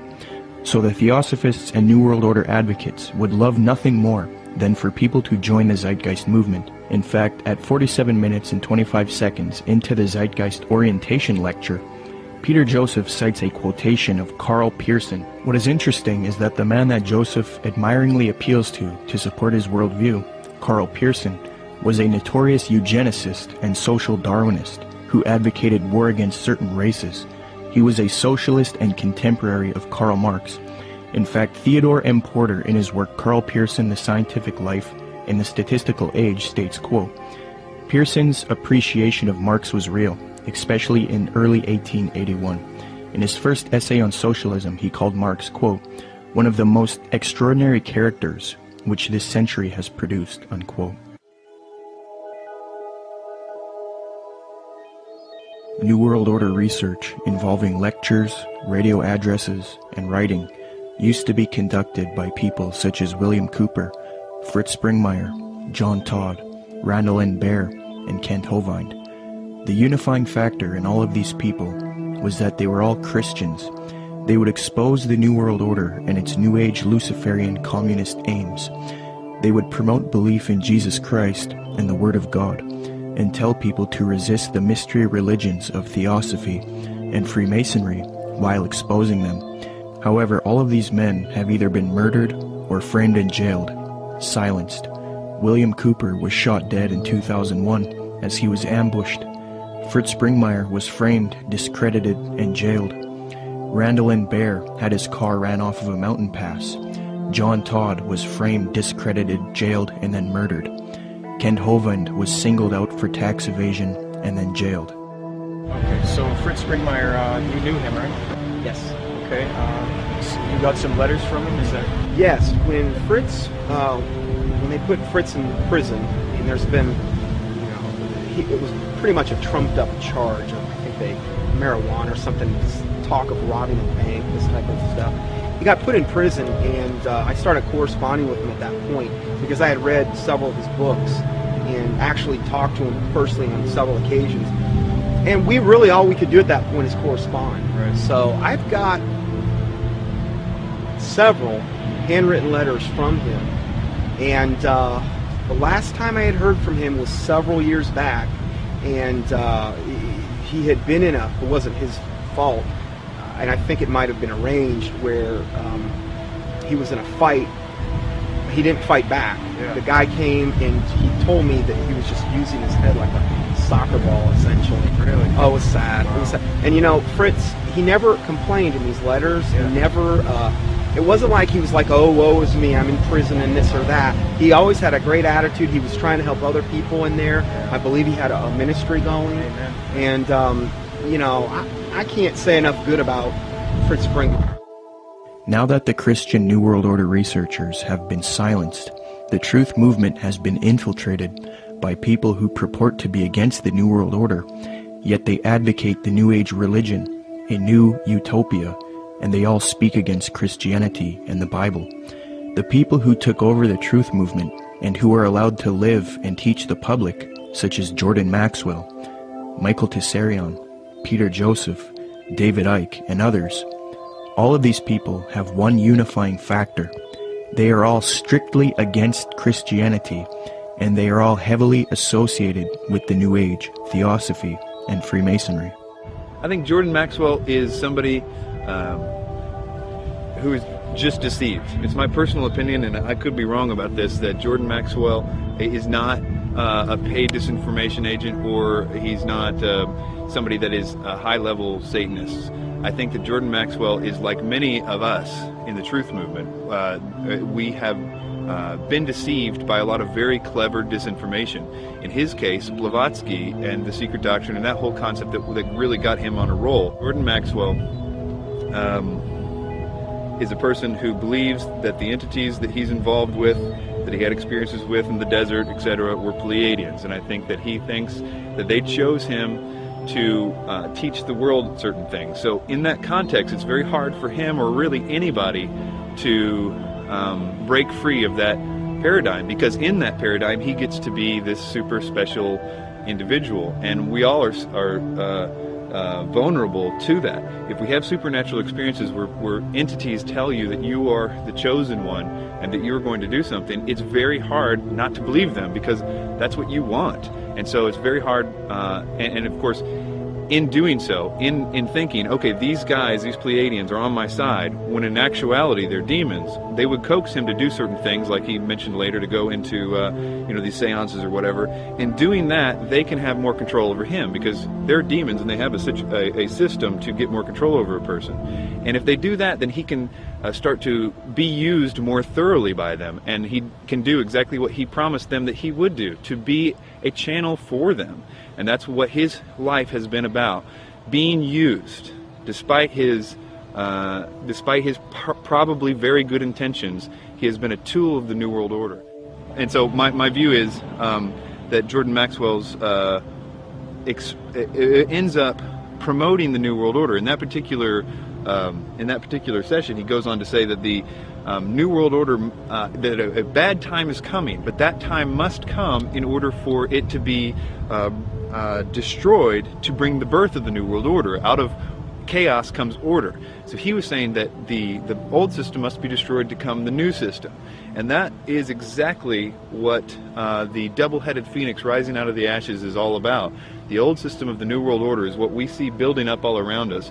It is going to get really, really bad, but it is going to be destroyed, in a sense, because that faucet is being run by evil. We all know that the things that are happening to the world right now are being done because of evil. So if evil's causing all those things, evil can also turn that faucet off at just the right time in order to make it seem like whoever stopped it, and therefore is the savior. So that new system will seem like the utopia that Jordan Maxwell says we all need to wait for. It's interesting that he says that at that time that's when the aliens, or gods, are coming back to stop it.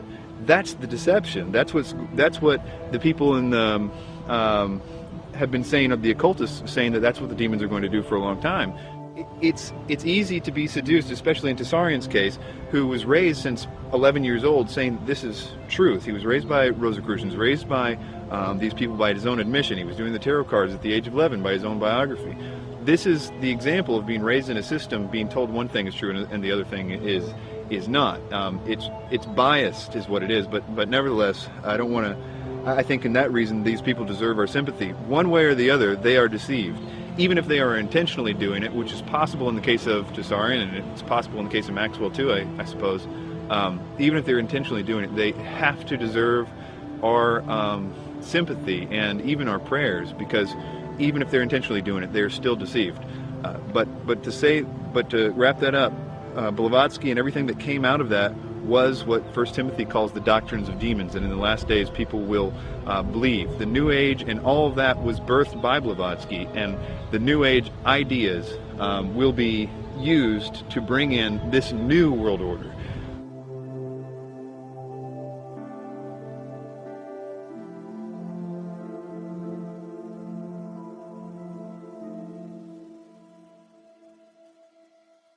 The negative impact of population growth on all of our planetary ecosystems is becoming appallingly evident. Unless nations will agree to work together to tackle these cross-border challenges posed by population growth, overconsumption of resources, and environmental degradation, the prospects for a decent life on our planet will be threatened. But this callous disregard for the right to life of every human on the face of the earth has been predicted before in the New Testament. John was moved to write, quote, "Yea, the time cometh, that whosoever killeth you will think that he doeth God's service," unquote. The New World Order, ladies and gentlemen, will sail in on a sea of blood.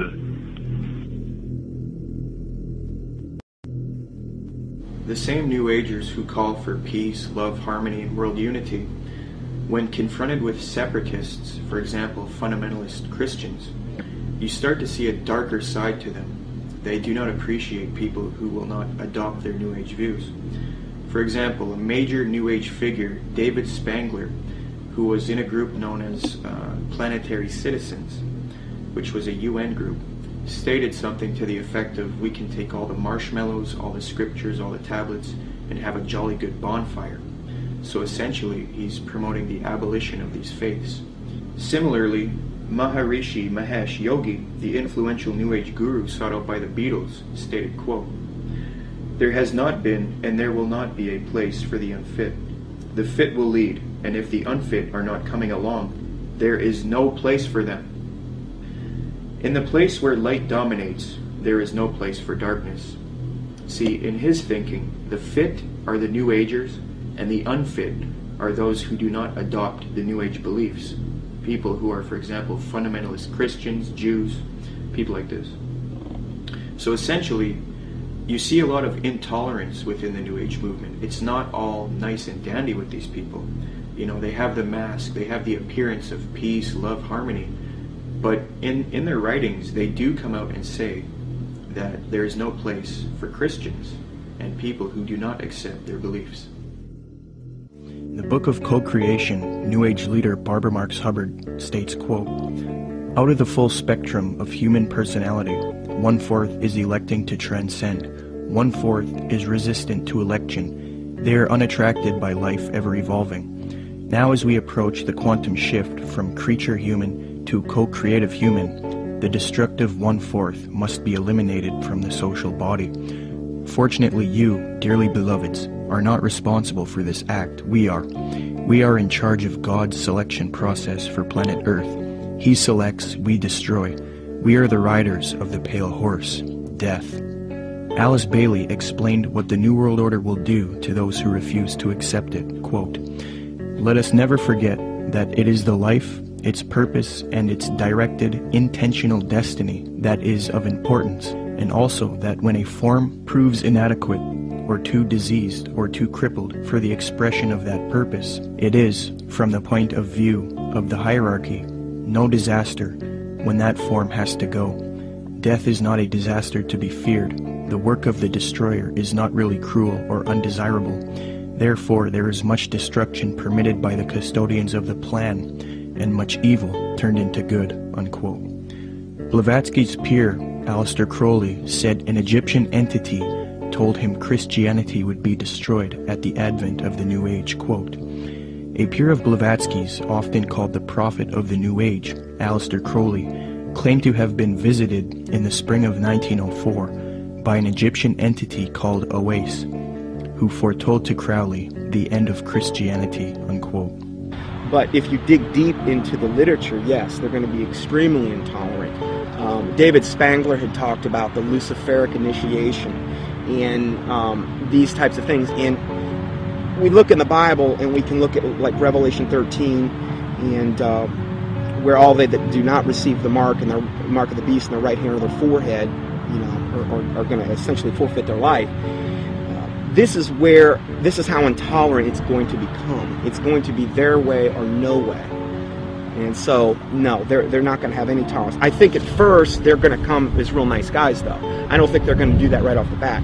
But eventually it's going to get to the point where enough people have bought into it and enough strong delusion is there that, they're not going to be tolerant whatsoever. Barbara Marx Hubbard states, "The end of this phase of evolution shall come. All will know their choice. All will be required to choose. All who choose to be natural Christs will be guided from within as to how to proceed. All who choose not to evolve will die off. the kindergarten class of Earth will be over, unquote. Robert Mueller, previously mentioned, states, quote, I am surprised that no one has yet thought of creating a pro-Earth, humanity-challenging organization which would put itself in the shoes of our Mother Earth and rejoice whenever humans diminish in numbers or consume less. It would give yearly prizes to people, events, or institutions which achieve a reduction of the human population or of the consumption of Earth resources. The first prize should go to the United Nations, which through its World Population Conferences and anti-population work has prevented 2,200,000,000 more people from being born between 1952 and the year 2000.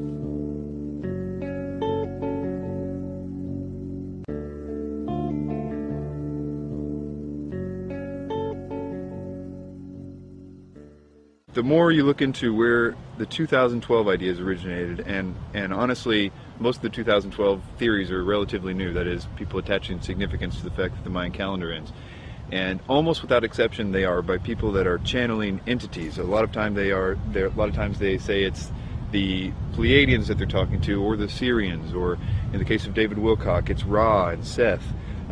Most of the time what the entities are telling the people don't always match up, but they always seem to be telling the same things. And for the most part, a lot of those early people that got the information from spiritual entities were saying that it was a great cosmic enlightenment that was coming in 2012. And so that to me seems to be the most direct idea that the spirit world wants us to think, because it's oftentimes accompanied with this idea that they want the person they're telling to go out and tell more people. So 2012 became significant on the internet because people felt like it was their mission to tell other people because they were having supernatural experiences.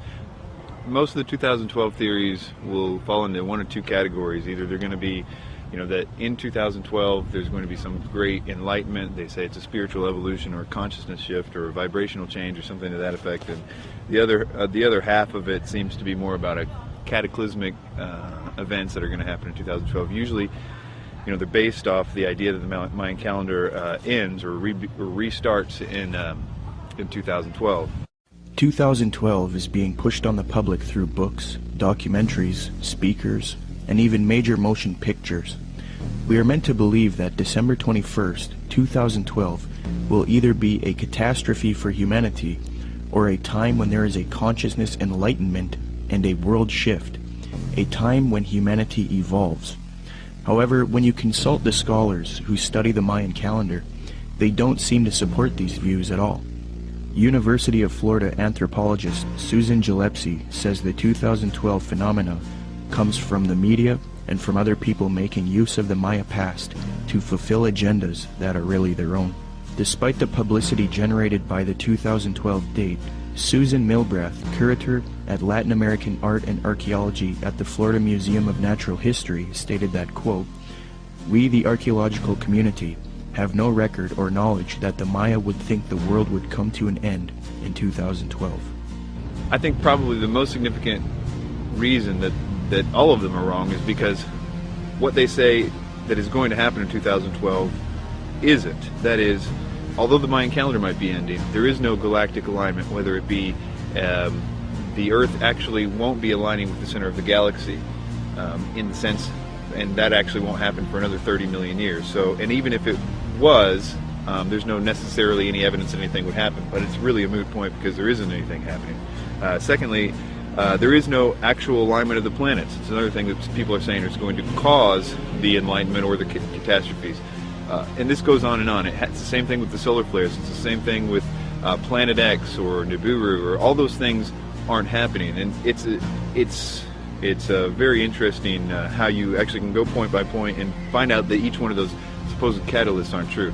Sandra Noble, Executive Director of the Foundation for the Advancement of Mesoamerican Studies in Crystal River, Florida, states, "To render December 21st, 2012 as a doomsday event or a moment of cosmic shifting," she says, "is a complete fabrication and a chance for a lot of people to cash in," unquote.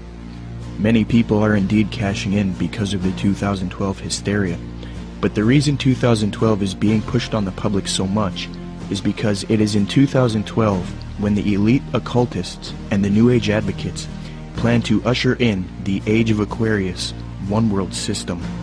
Siri Data points out that the New Age consensus is that the Age of Aquarius one-world system will be ushered in 2012. Quote, "It is generally agreed that the actual time that we enter the Age of Aquarius will be 2012.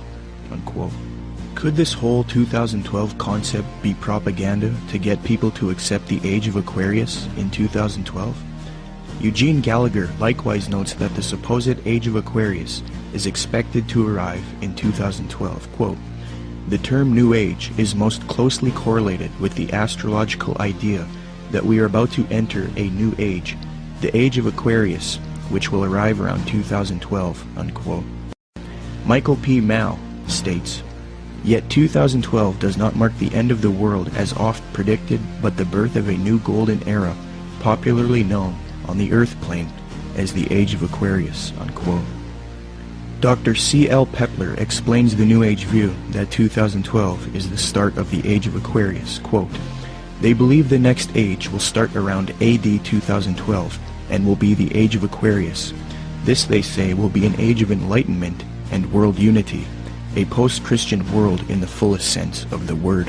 Unquote. 2012 is a clever deception to get you to accept the Age of Aquarius, New World Order, under the mask of a Mayan prophecy. In fact, the elite New World Order at the top of the pyramid want the public to believe in 2012, thus proving that they are behind this propaganda. The Club of Rome, by its own admission, is a globalist think tank. The aim of this organization, founded by Erwin Laszlo, is to solve the world's problems and erect a solution, a new world order, one world government, the same theme we have been talking about in the film. On January 31st, 2009, the Club of Rome held the Future of the American Hemisphere Conference. Francesco Stippo kicked the conference off with a speech. Francesco Stippo is a member of the U.S. Club of Rome. He authored the book World Federalist Manifesto, Guide to Political Globalization, where he states, quote, "Political globalization is the creation of a world government which regulates the relationships among governments." Well, founder of the Club of Rome, Erwin Laszlo, along with popular New Age author and student of Jiddu Krishnamurti, Deepak Chopra, along with globalist Mikhail Gorbachev, have all authored a book together entitled World Shift 2012. This book advocates the 2012 theories extensively, so it appears that the elite have vested interest in this 2012 hysteria, and they want the public to accept it. Erwin Laszlo's Club of Rome founded another spin-off organization called the Club of Budapest. Now, it is this elite organization, the Club of Budapest, which is promoting 2012 and the New Age ascension beliefs to the public. New Age members of the Club of Budapest include Robert Mueller, former General Secretary of the UN, and Barbara Marx Hubbard, who stated, quote, "We have been projecting the transformation in 2012. It is happening now." Unquote. Founder of the Club of Budapest, Erwin Laszlo, is also featured on the Pro-2012 Ascension website, worldshift2012.org. This website heavily promotes the idea that the world is about to end in 2012 if there isn't a transformation based on consciousness resulting in a new global order. Under the Partners section of the website, the State of the World Forum, which Zeitgeist is connected to, is listed on the site. This ties the New World Order to 2012, in that the 2012 hysteria is being pushed by the New World Order to the public to rally humanity together for a one-world government. Under the endorsement section of the worldshift2012.org site, Mikhail Gorbachev is also listed. Mikhail Gorbachev, the Communist New World Order advocate. Thus, it is quite clear that the global elite want people to believe in 2012 so that they can achieve their Age of Aquarius one-world system, which they now claim will emerge in 2012. It's a very clever deception that a lot of people have fallen for. Will anything happen in 2012? Maybe. Will it have to do with any prophecy of Maya? No. If anything does happen, it will be the New World Order who engineers it and ushers in their global system.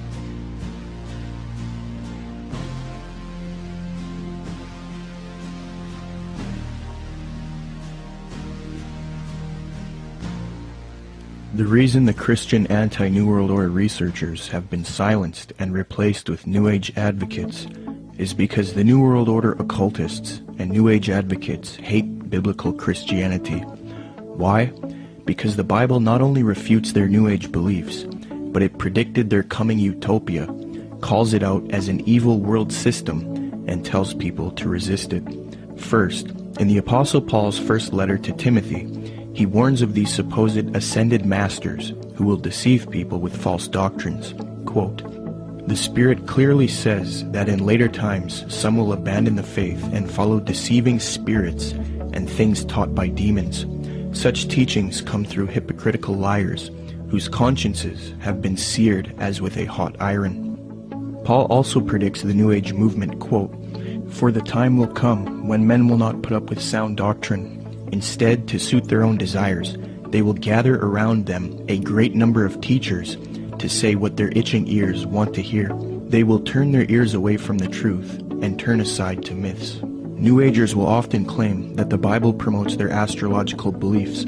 However, in the Old Testament book of Isaiah, astrology is forbidden and identified as an abomination to God. Quote, "Let now the astrologers, the stargazers, the monthly prognosticators stand up and save thee from these things that shall come upon thee. Behold, they shall be as stubble." Zeitgeist's main source, Acharya S., claims that Jesus talks about the age of Pisces in Matthew 28:20, which states, "And teaching them to obey everything I have commanded you, and surely I am with you always to the very end of the age."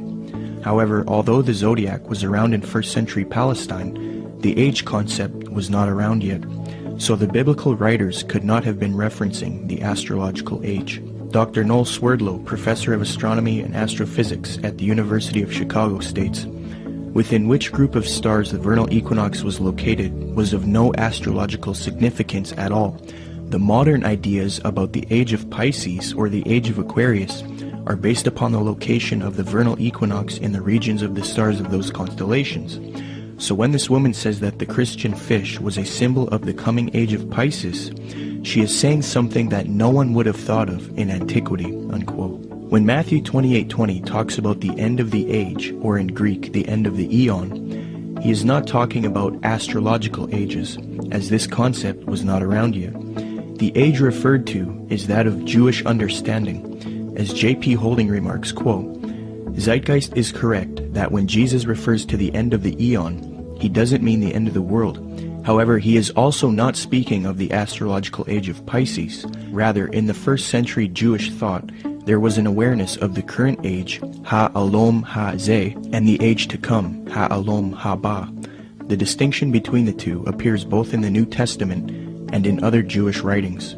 This has nothing to do with astrology." Unquote. Zeitgeist merely tried to deceive the public into the New Age worldview by distorting the biblical data, which actually condemns astrology. Moreover, Jesus, Paul, and John predict this coming world teacher, Antichrist or Maitreya, and the New World Order, one world government. And it is this reason that the elite and the New Agers hate true biblical Christianity. Paul writes in 2 Thessalonians, quote, "That you not be quickly shaken from your composure or be disturbed either by a spirit or a message or a letter as if it is from us, to the effect that the day of our Lord has come. Let no one in any way deceive you, for it will not come unless the apostasy comes first, and the man of lawlessness is revealed, the son of destruction, who opposes and exalts himself above every so-called God or object of worship, so that he takes his seat in the temple of God, displaying himself as being God. And you know what restrains him now, so that in his time he will be revealed. For the mystery of lawlessness is already at work. Only he who now restrains will do so until he is taken out of the way. Then that lawless one will be revealed, whom the Lord will slay with the breath of his mouth, and bring to an end by the appearance of his coming. That is the one whose coming is in accord with the activity of Satan, with all power and signs and false wonders. Jesus Christ warned of the Antichrist and false Christs. He says not to believe anyone who says, "Look, the Christ has returned." For Jesus Christ's real glorious second coming comes after the false Christ or Antichrist deceives the world. Matthew 43 states, "And Jesus answered and said to them, See to it that no one misleads you, for many will come in my name, saying, I am the Christ, and will mislead many. Then they will deliver you to tribulation and will kill you, and you will be hated by all nations because of my name. Then if anyone says to you, Behold, here is the Christ, or there he is, do not believe him, for false Christs and false prophets will arise, and will show great signs and wonders, so as to mislead if possible even the elect. Behold, I have told you in advance. So if they say to you, Behold, he is in the wilderness, do not go out. Or, Behold, he is in the inner rooms, do not believe them. For just as the lightning comes from the east and flashes even to the west, so will the coming of the Son of Man be. But immediately after the tribulation of those days, the sun will be darkened, and the moon will not give its light, and the stars will fall from the sky, and the powers of the heavens will be shaken. And then the sign of the Son of Man will appear in the sky, and then all tribes of the earth will mourn, and they will see the Son of Man coming on the clouds of the sky with power and great. In the book of Revelation, the Apostle John warns about this evil world teacher who humanity worships as he claims to be God. And he opened his mouth in blasphemies against God, to blaspheme his name and his tabernacle, that is, those who dwell in heaven. It was also given to him to make war with the saints and to overcome them. And authority over every tribe and people and tongue and nation was given to him. All who dwell on the earth will worship him. Everyone whose name has not been written from the foundation of the world in the book of life of the Lamb who has been slain. And he causes all, the small and the great, the rich and the poor, and the free men and the slaves, to be given a mark on the right hand or their forehead. And he provides that no one will be able to buy or sell, except the one who has the mark, either the name of the beast or the number of his name. Here is wisdom. Let him who has understanding calculate the number of the beast, for the number is that of a man, and his number is 666. John then talks about how the leaders of the world will form a one-world system and give authority to the Antichrist, or false world teacher. Quote, The 10 horns which you saw were 10 kings who have not yet received a kingdom, but they receive authority as kings with the beast for 1 hour. These have one purpose, and they give their power and authority to the beast. These will wage war against the Lamb, and the Lamb will overcome them, because he is Lord of lords and King of kings. And those who are with him are called and chosen and faithful. So if this Maitreya is real, and if he has the support of the New World Order, and if he plays a role in the coming world system, there is a high potential that he is in fact the Antichrist. We will have to wait and see. The Bible talks about how the real Lord Jesus Christ will return after this world system is created, and this world teacher deceives the planet. Revelation 6 says, Then the kings of the earth, the princes, the generals, the rich, the mighty, and every slave and every free man, hid in the caves among the rocks of the mountains. They called to the mountains and the rocks, Fall on us and hide us from the face of him who sits on the throne and from the wrath of the Lamb. For the great day of their wrath has come, and who can stand? The time that it's talking about in the Bible is actually going to be a time when the world is going to be extremely happy to be in this new system. And that includes people that right now think that they know all about the New World Order and all this stuff. Those people, included with the rest of the world, are going to be happy with being in the new system. What the Bible describes is something that is almost impossible to believe, in the sense that people are going to give their worship. These are politically correct people are going to give their worship to a man. That something is going to happen to cause them to worship a man, and that is something we're not ready for. It's something that political leaders don't right now do miracles, for the most part. Right. That whole concept requires new input. Something different has to happen. And I think that when you look at what the New Age is saying, what they say is going to happen, what every movie is talking about right now, this idea that there is a new rebirth coming, a new age is going to be supernatural, that the aliens are going to come back, and all these concepts, that if it really happened, we would be, many things would happen, not the least of which would be that we would, as a world, start to be believing in some new sort of doctrine, namely that God doesn't exist, but that we are gods ourselves. And the way that would function is that, here are aliens, and they were just like us at one time, and we're going to evolve like them and be more like them. That inherent in that is the idea that we are also gods. The message that the New Age elite don't want you to know is that there is one God, and 2,000 years ago he entered into creation as Jesus Christ, lived a perfect sinless life, and willingly died on the cross to pay for our sin. And if we accept Jesus Christ into our heart as Lord and repent of our sin, then we are spiritually saved forever. It is this message that the New Agers hate and want to stamp out. But if you realize that the New Age and the New World Order doctrine is a lie and an abomination, and if you want true salvation and the power to stand with Christ against this coming system, say this prayer with me and become a true child of God. Lord Jesus Christ, I ask you to come into my heart as Lord. I accept what you did for me on the cross, dying for my sin. I repent of my sin and I wish to live a life for you, following your teachings found in the New Testament. Please forgive me of my wicked ways and transform me into a child of God. I pray in Jesus' mighty name, amen. Come, Lord Jesus.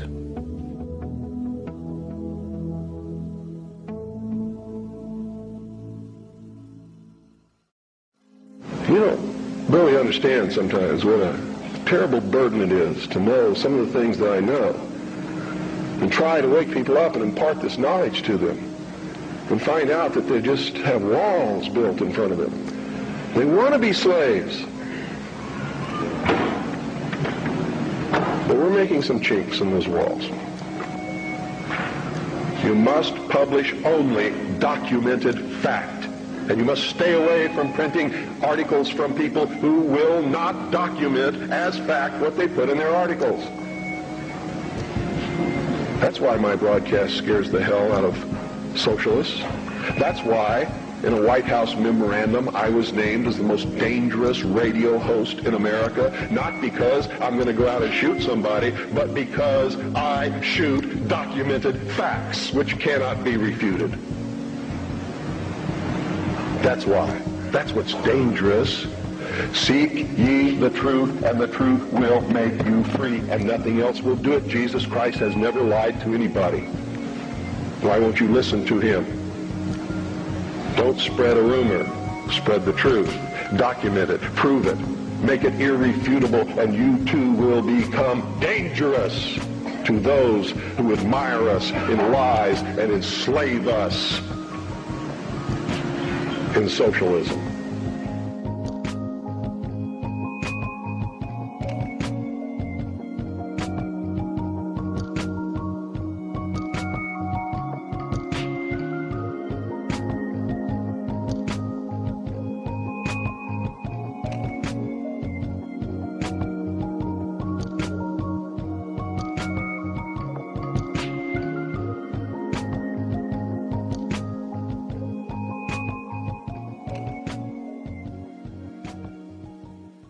The age of Aquarius ending duality, Oprah the secret and Eckhart Tolle preach what will bring in a new age reality based in traditions of pagan theosophy, bound to be thousands of offshoots of Crowley, students of Alice C. Bailey who follow the lies of Helena Blavatsky, radically altering, changing the pages of history, laying the groundwork forged by the tools of Lucifer, paving the way for the United Nations, a slow preparation, patiently waiting since the creation. The Garden of Eden, a planet whose placement in time is persuaded by aliens, outside invasions, abductions, and cow mutilations, creating an atmosphere ripe for the picking with movies and Hollywood implanting trickery, mastery over the masses. A whole world collapses in panic, all desperate for someone to save them. Obey anyone that will answer the questions. The savior of sorts, a new age messiah, the wolf in sheep's clothing is what will transpire.